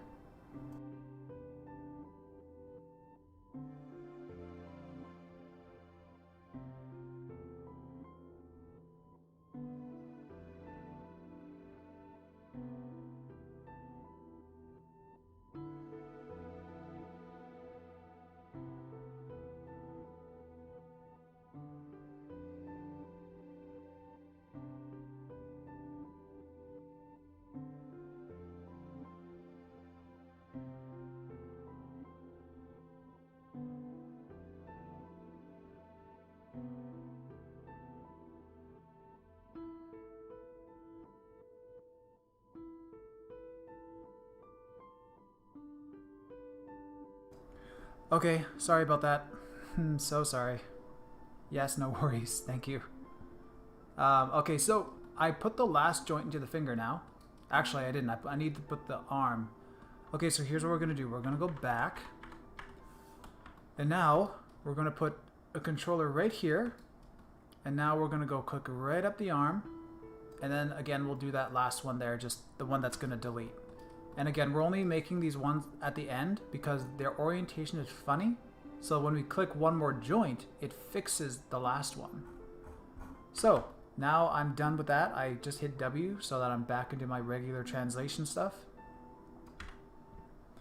Now that I'm here, if I go over here, or if I go into perspective view, let's go view, nope, shading,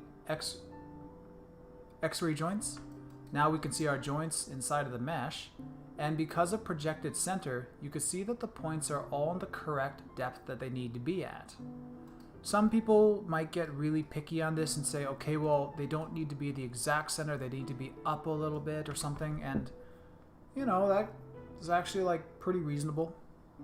But we don't need to get into that level of detail with this. I might actually raise these up a bit. I'm going to select these three, raise them up. Actually, no, I don't want to. I take it back. Okay, so now I'm going to go and select all those little end caps that I left over.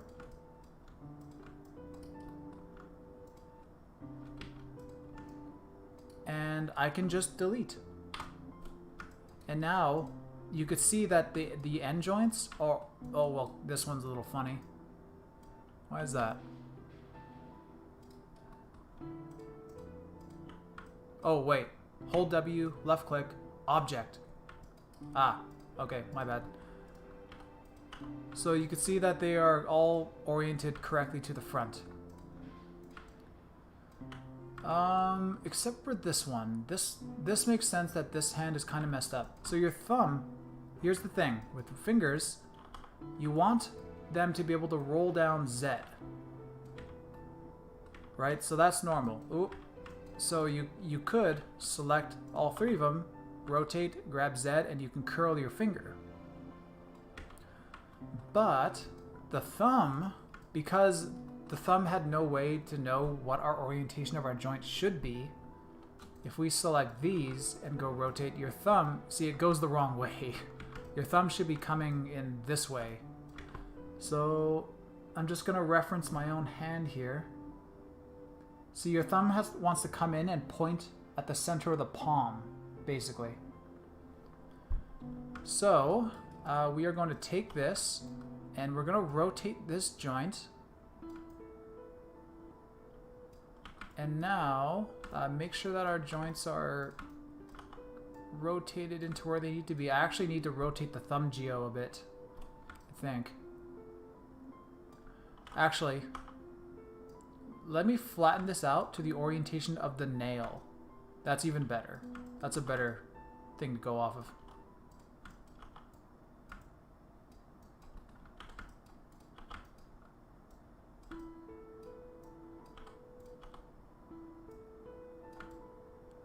Okay, so now, oh, select this, this, this. When we rotate, it still looks like garbage.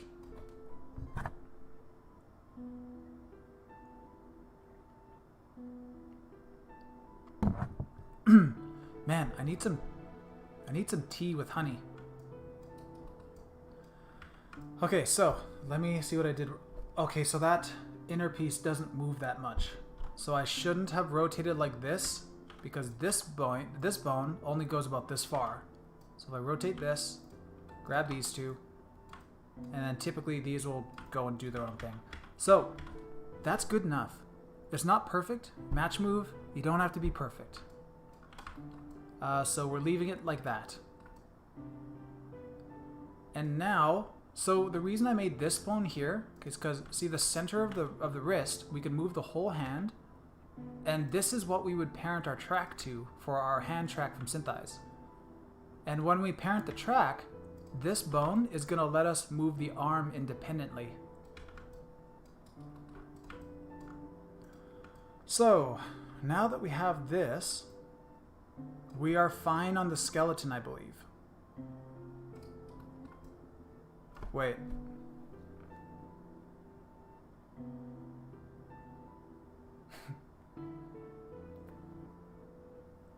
I can't see the other side of my arm. Okay, I gotta go look at this side. I think we want to move this in a bit. I'm gonna hold D. Holding D lets you move pivot points in Maya. On a bone, you can move the whole bone, or if you just want to move that joint, hold D, and now you can move its pivot. So I'm gonna grab this and I'm gonna hold D, bring it forward a bit, actually quite a bit, and now I can grab this and I'm gonna bring the wrist ahead a bit, right about there. Cool. So now I can take this and let's see, I want to mirror this. You can see the orientation on that center is pretty funny. It's not, again, like I said, it's not clean, so it's not like to a world, it's not like nice and oriented, like object facing forward. Don't worry about that. Again, we're just doing match move. You can rotate it and you can move it. That's all you need. Also, I'm going to turn off projected center. There we go. Alright, so we're going to mirror this over across the x-axis. So I'm going to go spacebar, skeleton, mirror joints. Let's go into the options. Make sure that we are on the YZ plane. Wait. Yes, YZ plane. Because here's the Z-axis, Y-axis. So that is the plane we are mirroring across. So mirror. There we go. And now I'm going to select both rigs. So select one, shift select the other, and then shift select the hand. We're going to go spacebar, skin, bind skin. I don't know what my options are. I kind of like heat map. We'll see if I have to change this. These weighting options, these binding methods, these very complicated to explain. I kind of know what they do. I'm not going to explain them. Generally, I like heat map. If it doesn't work, I might go through a couple options and I'll see if I can say what they are. So I'm going to hit bind. Okay, scary moment. Let's start with the arm. Hey, our arm is moving. And let's grab a finger. Let's see if the finger affects other fingers. That's not too bad. I love heat map. So I'll grab all the fingers, give it a curl. Oh, you know what I didn't do? Crap. Sorry, hold on. Okay, I just undid the skin. I was going to move a couple of edges around. Crap, sorry. Okay, let me just go here, select the edge ring, hold shift and control. Shift and control. Actually, let's go like this. Bring this one here. Bring this one down. There we go. Now we've got some good divisions for that. I'm okay with this. This one I'm going to bring up a little bit. Around this one back. Bring this one up. Line it up to the joint a bit. There we go. Is there any questions about anything I'm doing, or is everybody lost? I kind of expect people to be lost at the moment.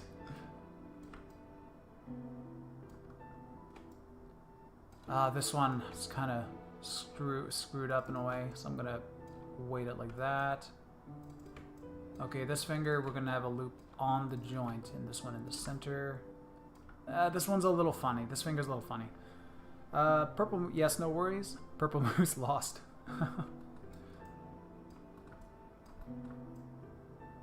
And now, I think I am okay with what I have here. Man, I really want to match these up though. Now I'm going to match these up. I'm going to come over here, bring this one over here, this one back here, this one back a bit. Okay, that's better.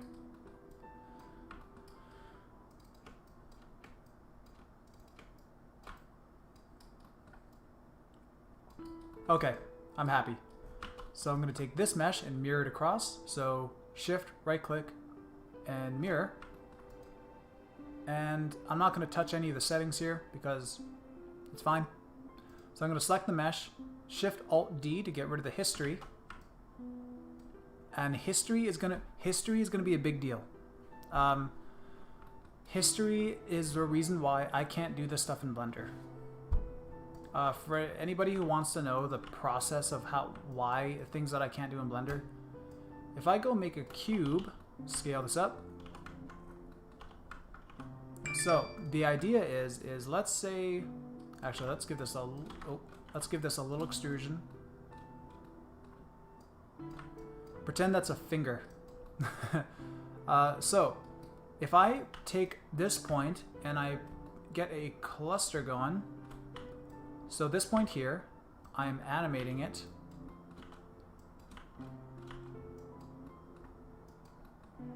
So we have this point animated now.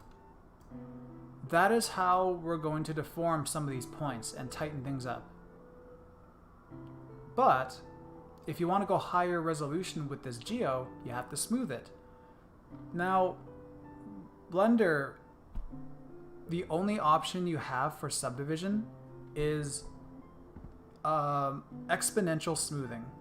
They don't call it that in Blender, but this is what it is. If I hit 3 on my keyboard, so I smoothed it, but that smooth has eroded away those corners. So you can see that the geo that I just tracked is lost. So I can hit 1, bring it back.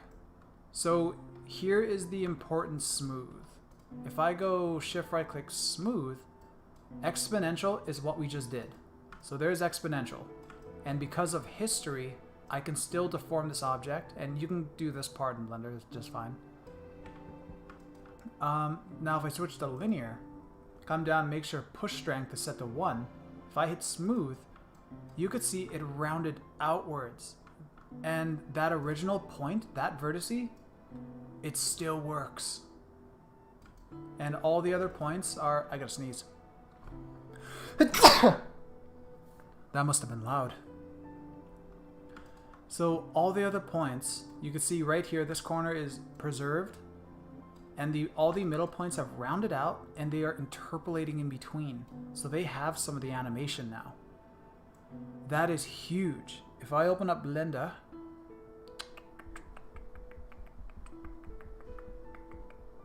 Come on, Blender.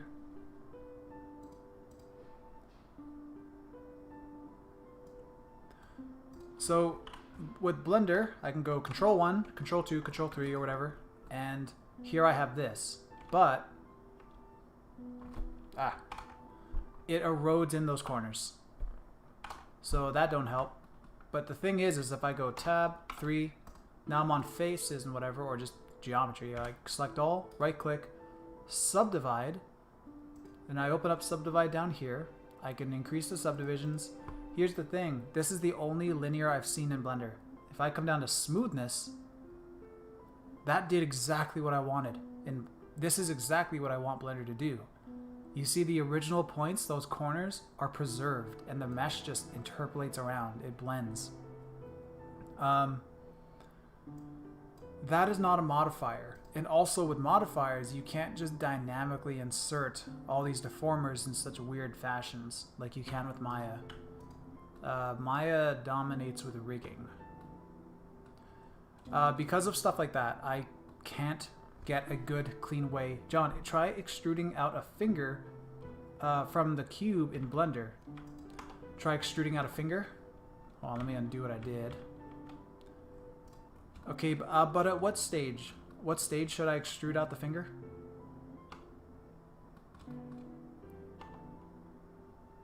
Also, I got locked in that. There we go. Yeah, what stage should I extrude it out? Even the subdivide smooth is weird in Blender. Yeah, it's kind of weird. Let's go 2, 3. Oop.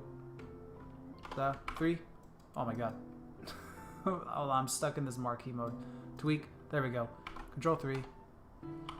So, yeah, there isn't like simple. So here's the thing: you can go simple, but simple gives me this, and there's actually little divisions being cut into this. I don't know why I can't see them at the moment. I think I gotta apply. Oh no, I can't apply here. What am I doing wrong? Apply. There we go. Yeah, you're getting all these weird divisions, but you can't round them out in a modifier. And it's kind of funny that you can't do that, because in Maya, you can't use your smooth mesh preview. You can't do that as linear. It's kind of flipped. It doesn't quite do the same thing as a linear smooth in Maya. Yeah, it's different. But that's the big deal. That is the John, you don't happen to be the one trying to help me on Discord, are you?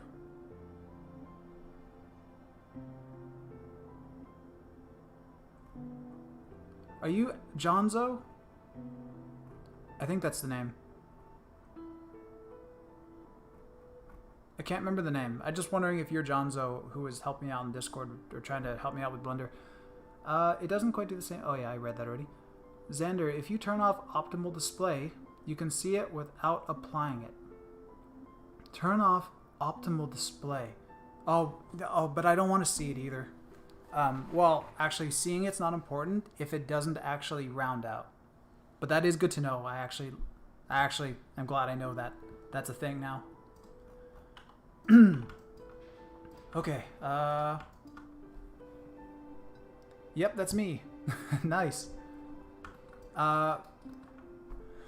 So here's the thing. So here's the... Oh my god, I need to drink again.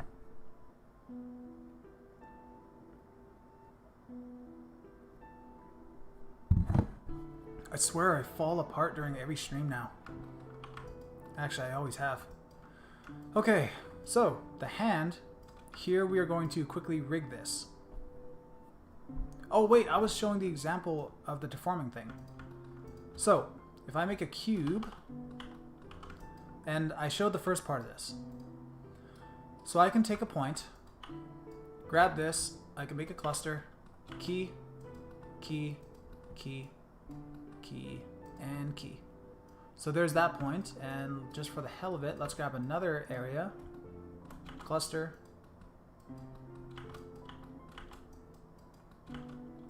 Alright, so if I smooth it, there's the weirdness. I've lost my corners. So if you match move something over here, it's completely gone now. So now I'll go smooth, linear, push strength, bam. And now we have this.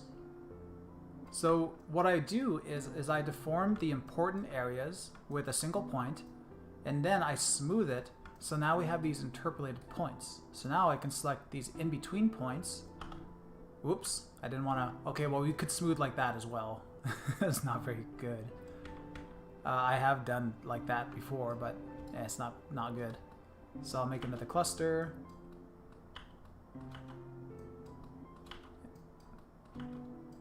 And here's the downside, is that your clusters do not stick to the vertices. There is a way, but it's very, very annoying. So I've deformed that inner point now. And now, if I want, I can hit it with another smooth. And over here we have the history. So you can see this is kind of our modifier stack. So I can come over to that poly smooth face and I can type in my other divisions. Let's go up to 3. So now you can see my weird deforming ball. This looks like a beanbag chair. I have a Linus Tech Tips beanbag chair upstairs. I want to do a shot on it soon. And so here's the thing. Now we can take our previous clusters, our original ones, and if we wanted to, I can go and I can adjust these points from before. So this is a huge deal. This is what I want to work in Blender. I would be so happy if I could find somebody who knows a way.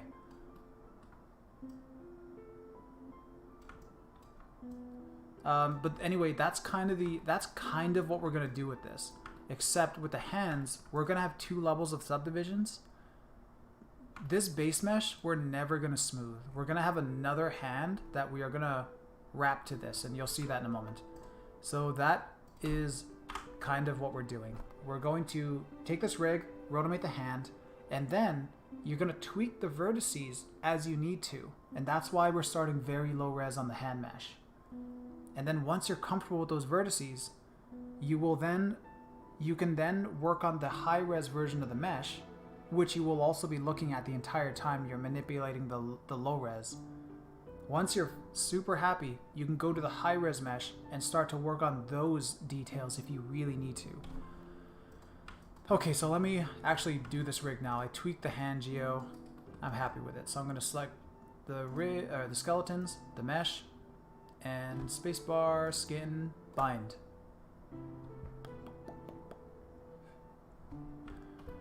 Cool. And I had the heat map setting, so you should see that the weighting is pretty much fine.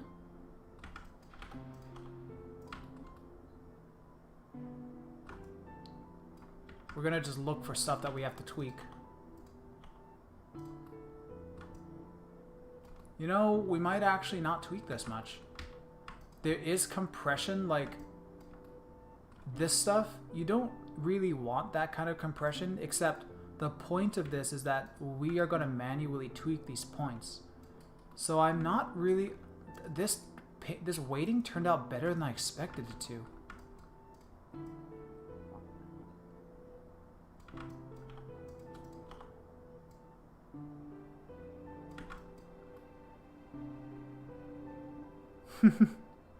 Love that. It's like a roll of toothpaste. Okay. So both hands should be exactly the same. I could select the hand now, and like I said at the start of this, if you're in Maya and you're rigging, please look for NG Skin Tools, the free tool. The free version would be fine for this. You just can't mirror your weights across with this, and a couple other things, but I can't remember what. So if I open up NG Skin Tools, Give that a second. There we go. So now if I select the mesh that you have weighted, you can go initialize skinning layers. I should have named these. I should name these. Yeah, let me name these. Okay, so I'm gonna start with the root. Let's go L for left. Hand. Actually, I'm not gonna roll with the uppercases just to avoid that. I'm gonna go L underscore hand underscore root, and I'm gonna capitalize root just because that's a big deal. And now let's go L underscore thumb underscore 1, 2, 3. Okay, so I'm gonna go 01. Now I'm just gonna copy this, paste it, 2, paste, 3, and 4. The 4 I would sometimes name bone end or something because it's useless, but I'm not gonna worry about it. So I'm gonna go now L underscore index, or should I call it pointer? I'm gonna call it pointer. L underscore pointer. What do I call it? 01? Okay.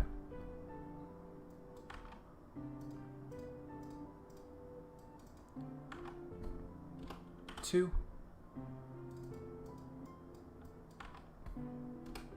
3.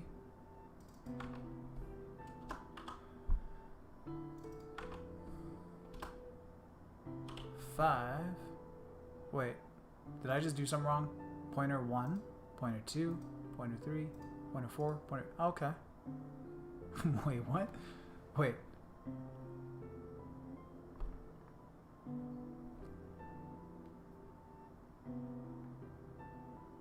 Oh. Okay, it's... Okay. I was so tripped out by the thumb having one less. But I made it have 1, 2, 3. Okay, that tripped me out. Shows my anatomy skills. Oops. L underscore middle underscore 01.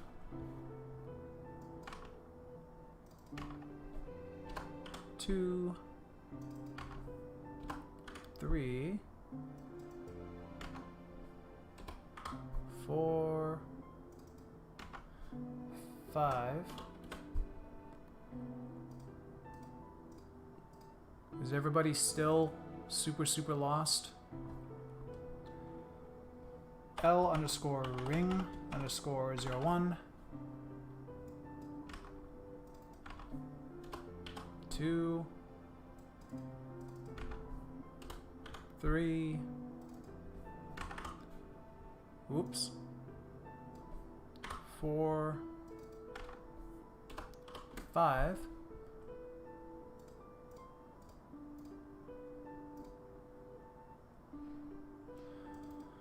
Okay. L underscore pinky underscore... Wow, why am I lost? 01.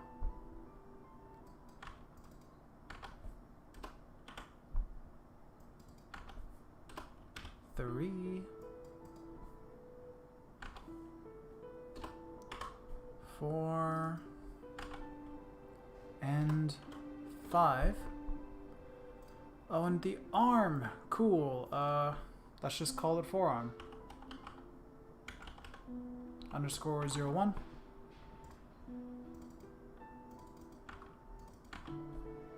02.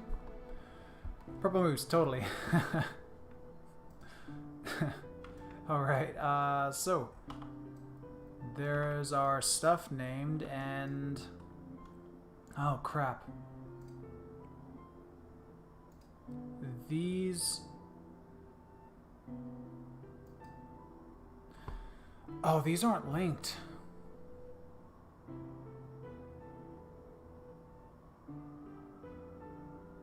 Okay, I should unskin this. I'm gonna go skin, unbind. I want to mirror the names. I don't want to name all that again. So I am going to make a null joint for now. X. I'm going to select both of these and parent them to this middle joint. Now this joint is the new root for now. So if I select this, you know what? I'm going to delete this whole side. Okay, I'm going to select this, skeleton, mirror joints, and XZ plane. So I'm going to go search for L underscore, replace with R underscore. Please work. Yes! Oh my god. Okay, so hold on, I'm going to grab this, Shift P, Shift P. Dude, I'm so excited now. This is kind of working. I'm going to get rid of that null. Alright, so if you look at our outliner, you see L hand root, and now it's right hand root, and all the stuff starts with a R now for right.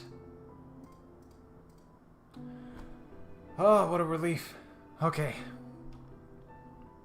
Now, I think the skeleton's done. I'm gonna select this, select the mesh. Oh man. Like I said, there was gonna be a few screw ups here and there. Now I'm gonna select that skeleton, actually. Let me select the mesh, make sure that I've deleted history if there is any. There isn't, which is good, no inputs. So this, that, select, space, skin, bind. Come on. I want to be laughing at the end of this. Yes. Yes. Okay, that's good. And this side, good. These sides are kind of important because, you know, you can kind of take these and you could shrink down the hand a little bit. When your hand does its webbing, you can select these and you can kind of simulate some of that webbing and whatever. So that is good. Now, let's just look at the weights. This is where I was before I had to go back and fix that stuff. So I'm going to select this mesh, NG skinning tools, and go initialize skinning layers. Or skinning weights, whatever it said there. Layers. Now they're all labeled. So I'm going to come down. We're under paint. Here, I can hit the paint button. And now we can start to click the stuff and see all the weighting that is happening. Also, it's all randomly colored, which is awesome. Other Maya doesn't really do this, I believe, like this, so it's a huge pain. So I'm not really going to paint anything, I guess. I'm not going to look at that much. So there's that. There is kind of a sharp crease there, so I like the weighting that it's pulled off right there. Yeah, this is pretty awesome. Okay, so now I better save. So everything should be good. Hands, good. The rigs are named. The stuff is named. It's weighted.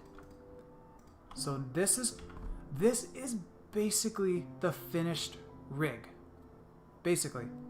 I just want to make a high-res version and organize it in the outliner first before we go too far. So hands, I'm going to group the hands, call this hands geo. So any geo related to the hands will be in here. We're not going to make any more geo, but this is where it's going to be. So now, and the joints, I'm going to group, call them hands underscore joints. Whoops. And I'm going to take both of these, group them, call it hands underscore, I don't know, rig.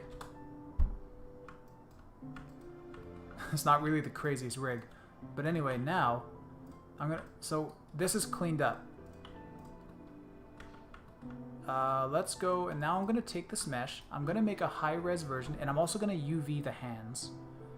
And I'm going to wrap it to this and make it high-res. So I'm going to duplicate the hands. I'm going to call these hands underscore low res, hands, high res. So, high res. I'm going to select this, and if I hit Shift I, we are isolating the hands, because I just want to work on these for a moment. So, UVing. I'm not the best UVer, so don't laugh at me. But here's how I'm going to do this.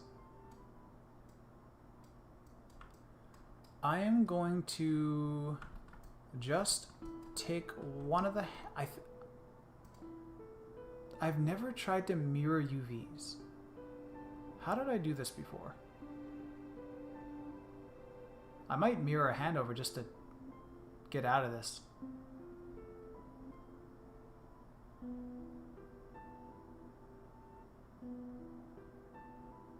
I'm going to UV one hand just to make this easy for me. Okay, so I'm going to select this hand, get rid of it. And to this hand, I'm going to go Shift right click, mapping, camera based. And now with this, man, that's really aliasy. Hope it doesn't look that bad on the stream. Streamlabs just makes it look really funny. So now I'm going to come over here, go look at this view. Actually, I don't need full screen. Let's get out of there.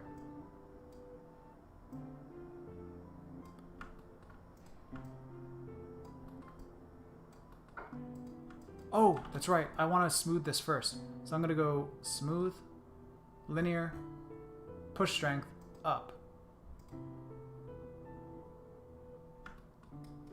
And hand low. I think I'm fine.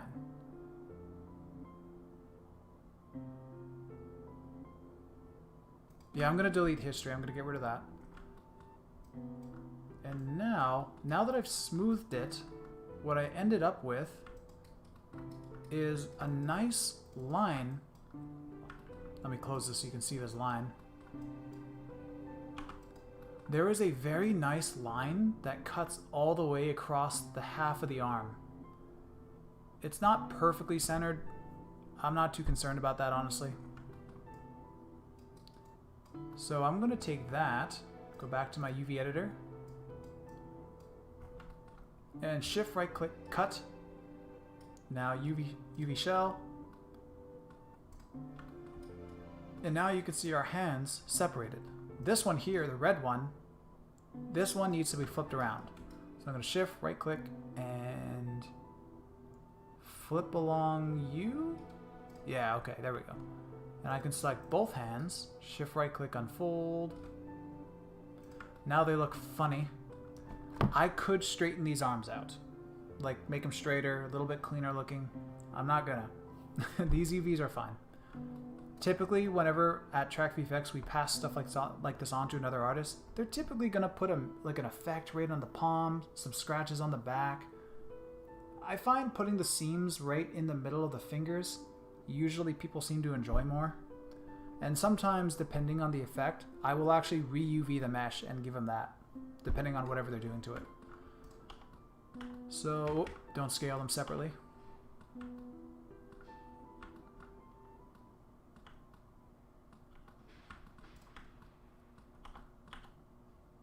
You don't have to pack these as neatly as you would for, let's say, gaming. If you're working in game art design, like, yeah, you're gonna go extreme with trying to preserve all the space that you can. But with VFX, you don't have to. So this is fine. Alright, so the hand is UV'd. If you put a texture on here, let's go surface shader.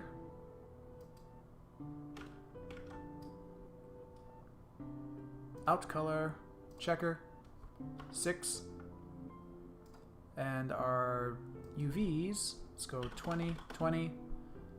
There you go. So you could see that we have some nice even looking squares. A little bit of stretch right here on the sides, but that's expected because I didn't do the best unwrap around them. But again, that is so little stretch, it's pretty good.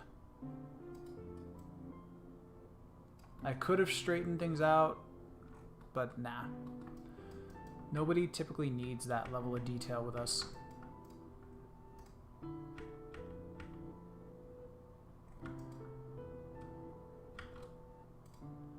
Okay, so now that I have this high-res hand with UVs done, I'm going to shift, mirror, back over.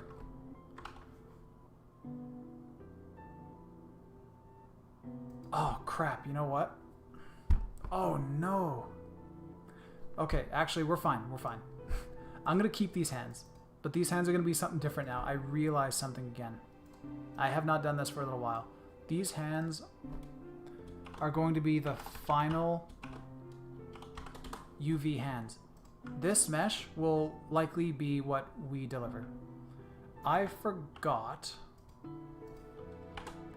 that I need to duplicate this hand, and before I up the division, I would wrap it to these hands. So like right now, if I went and did this, I can move the finger. The duplicate mesh doesn't follow. So if I wrap it, we're gonna call this one high res, maybe high res deform. You know what? Let's call this low res deform. Actually, this is new. I don't like how I didn't capitalize that one. Actually, you know what? I don't like that I did this. Now let's take this, D, high res, lowercase. There we go. Okay, so now, awesome. So I'm going to take this high res to this low res, spacebar, deform, and wrap. So now when I move this, it drives both mesh. But this new high res, it's not really high res yet, it's the same resolution. So here is where the smoothing, is important. If I hit 3, we did the smooth where you could see now the mesh has eroded inwards and we lost those corners. That is a bad thing. So I'm going to turn that smooth off. And now we're going to shift, right click, smooth. Make sure that we're on linear, push strength up, smooth. So now you could see those original points are fine and the hand is smoothed out. So if I go 5, you could see that how the meshes are reacting now.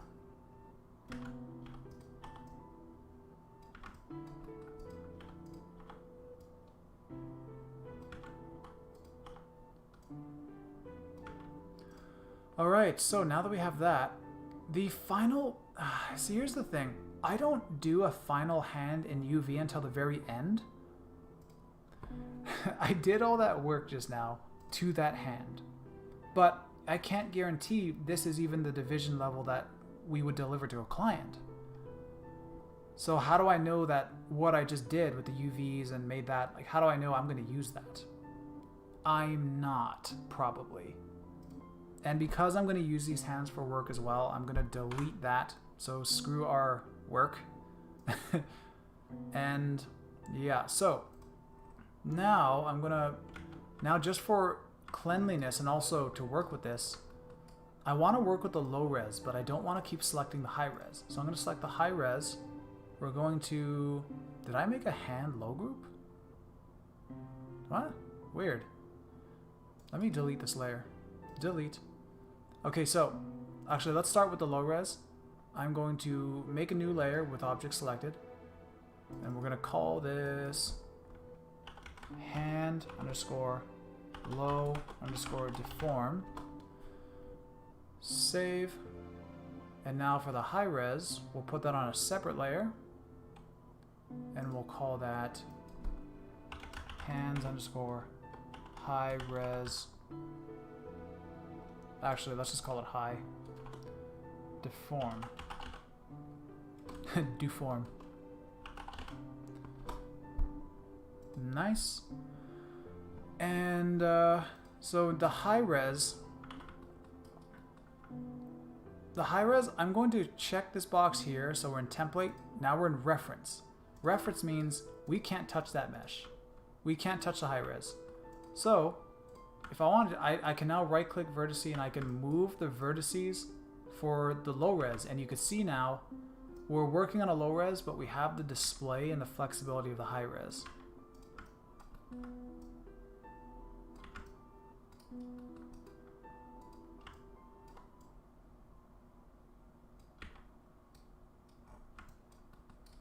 Let me just make sure this hand over here is working. Yes. Yes. Okay.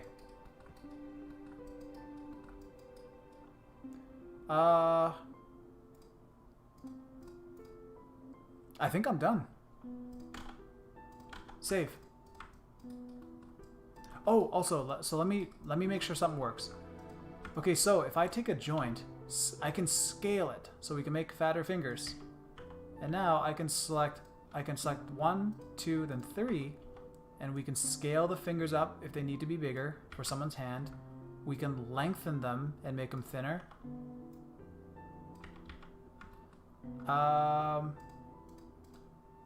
Same with the palm here, I think. Let me see. Grab this, this, this, this. Yeah, I can make a thicker, extra thick palm.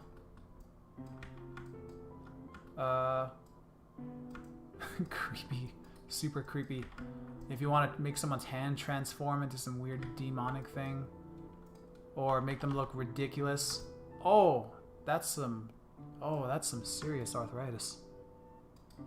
Oh no. Let's undo that.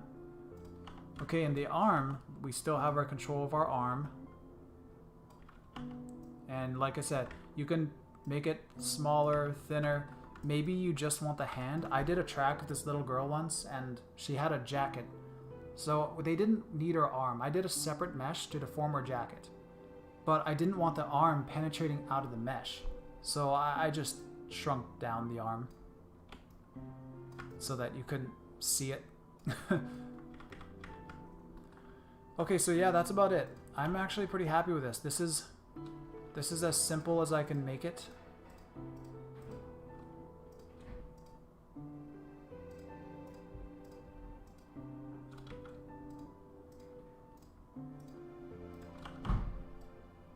Oh, I didn't select a couple. Haha. Yeah, and what's nice is that you can come and turn the visibility off for the high. So you can just focus on the low if you really want to. Or you can hide the low res. If you think you're done with the low res, just hide it. You don't have to look at it anymore. Yeah, that's about it. Okay, so I'm done. These are the hands. These are what I'm going to use for the shot. So if there's any last minute questions, I'm tired. And we'll pick this back up on another stream. I'm not too sure when. I'll probably see when people are available on Discord here soon.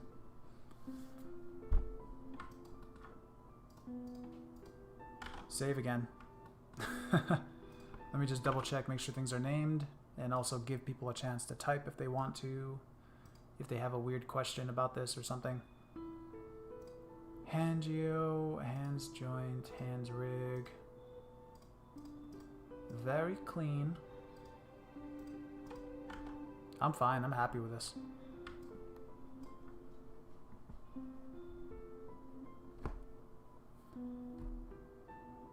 I have this nasty green juice now.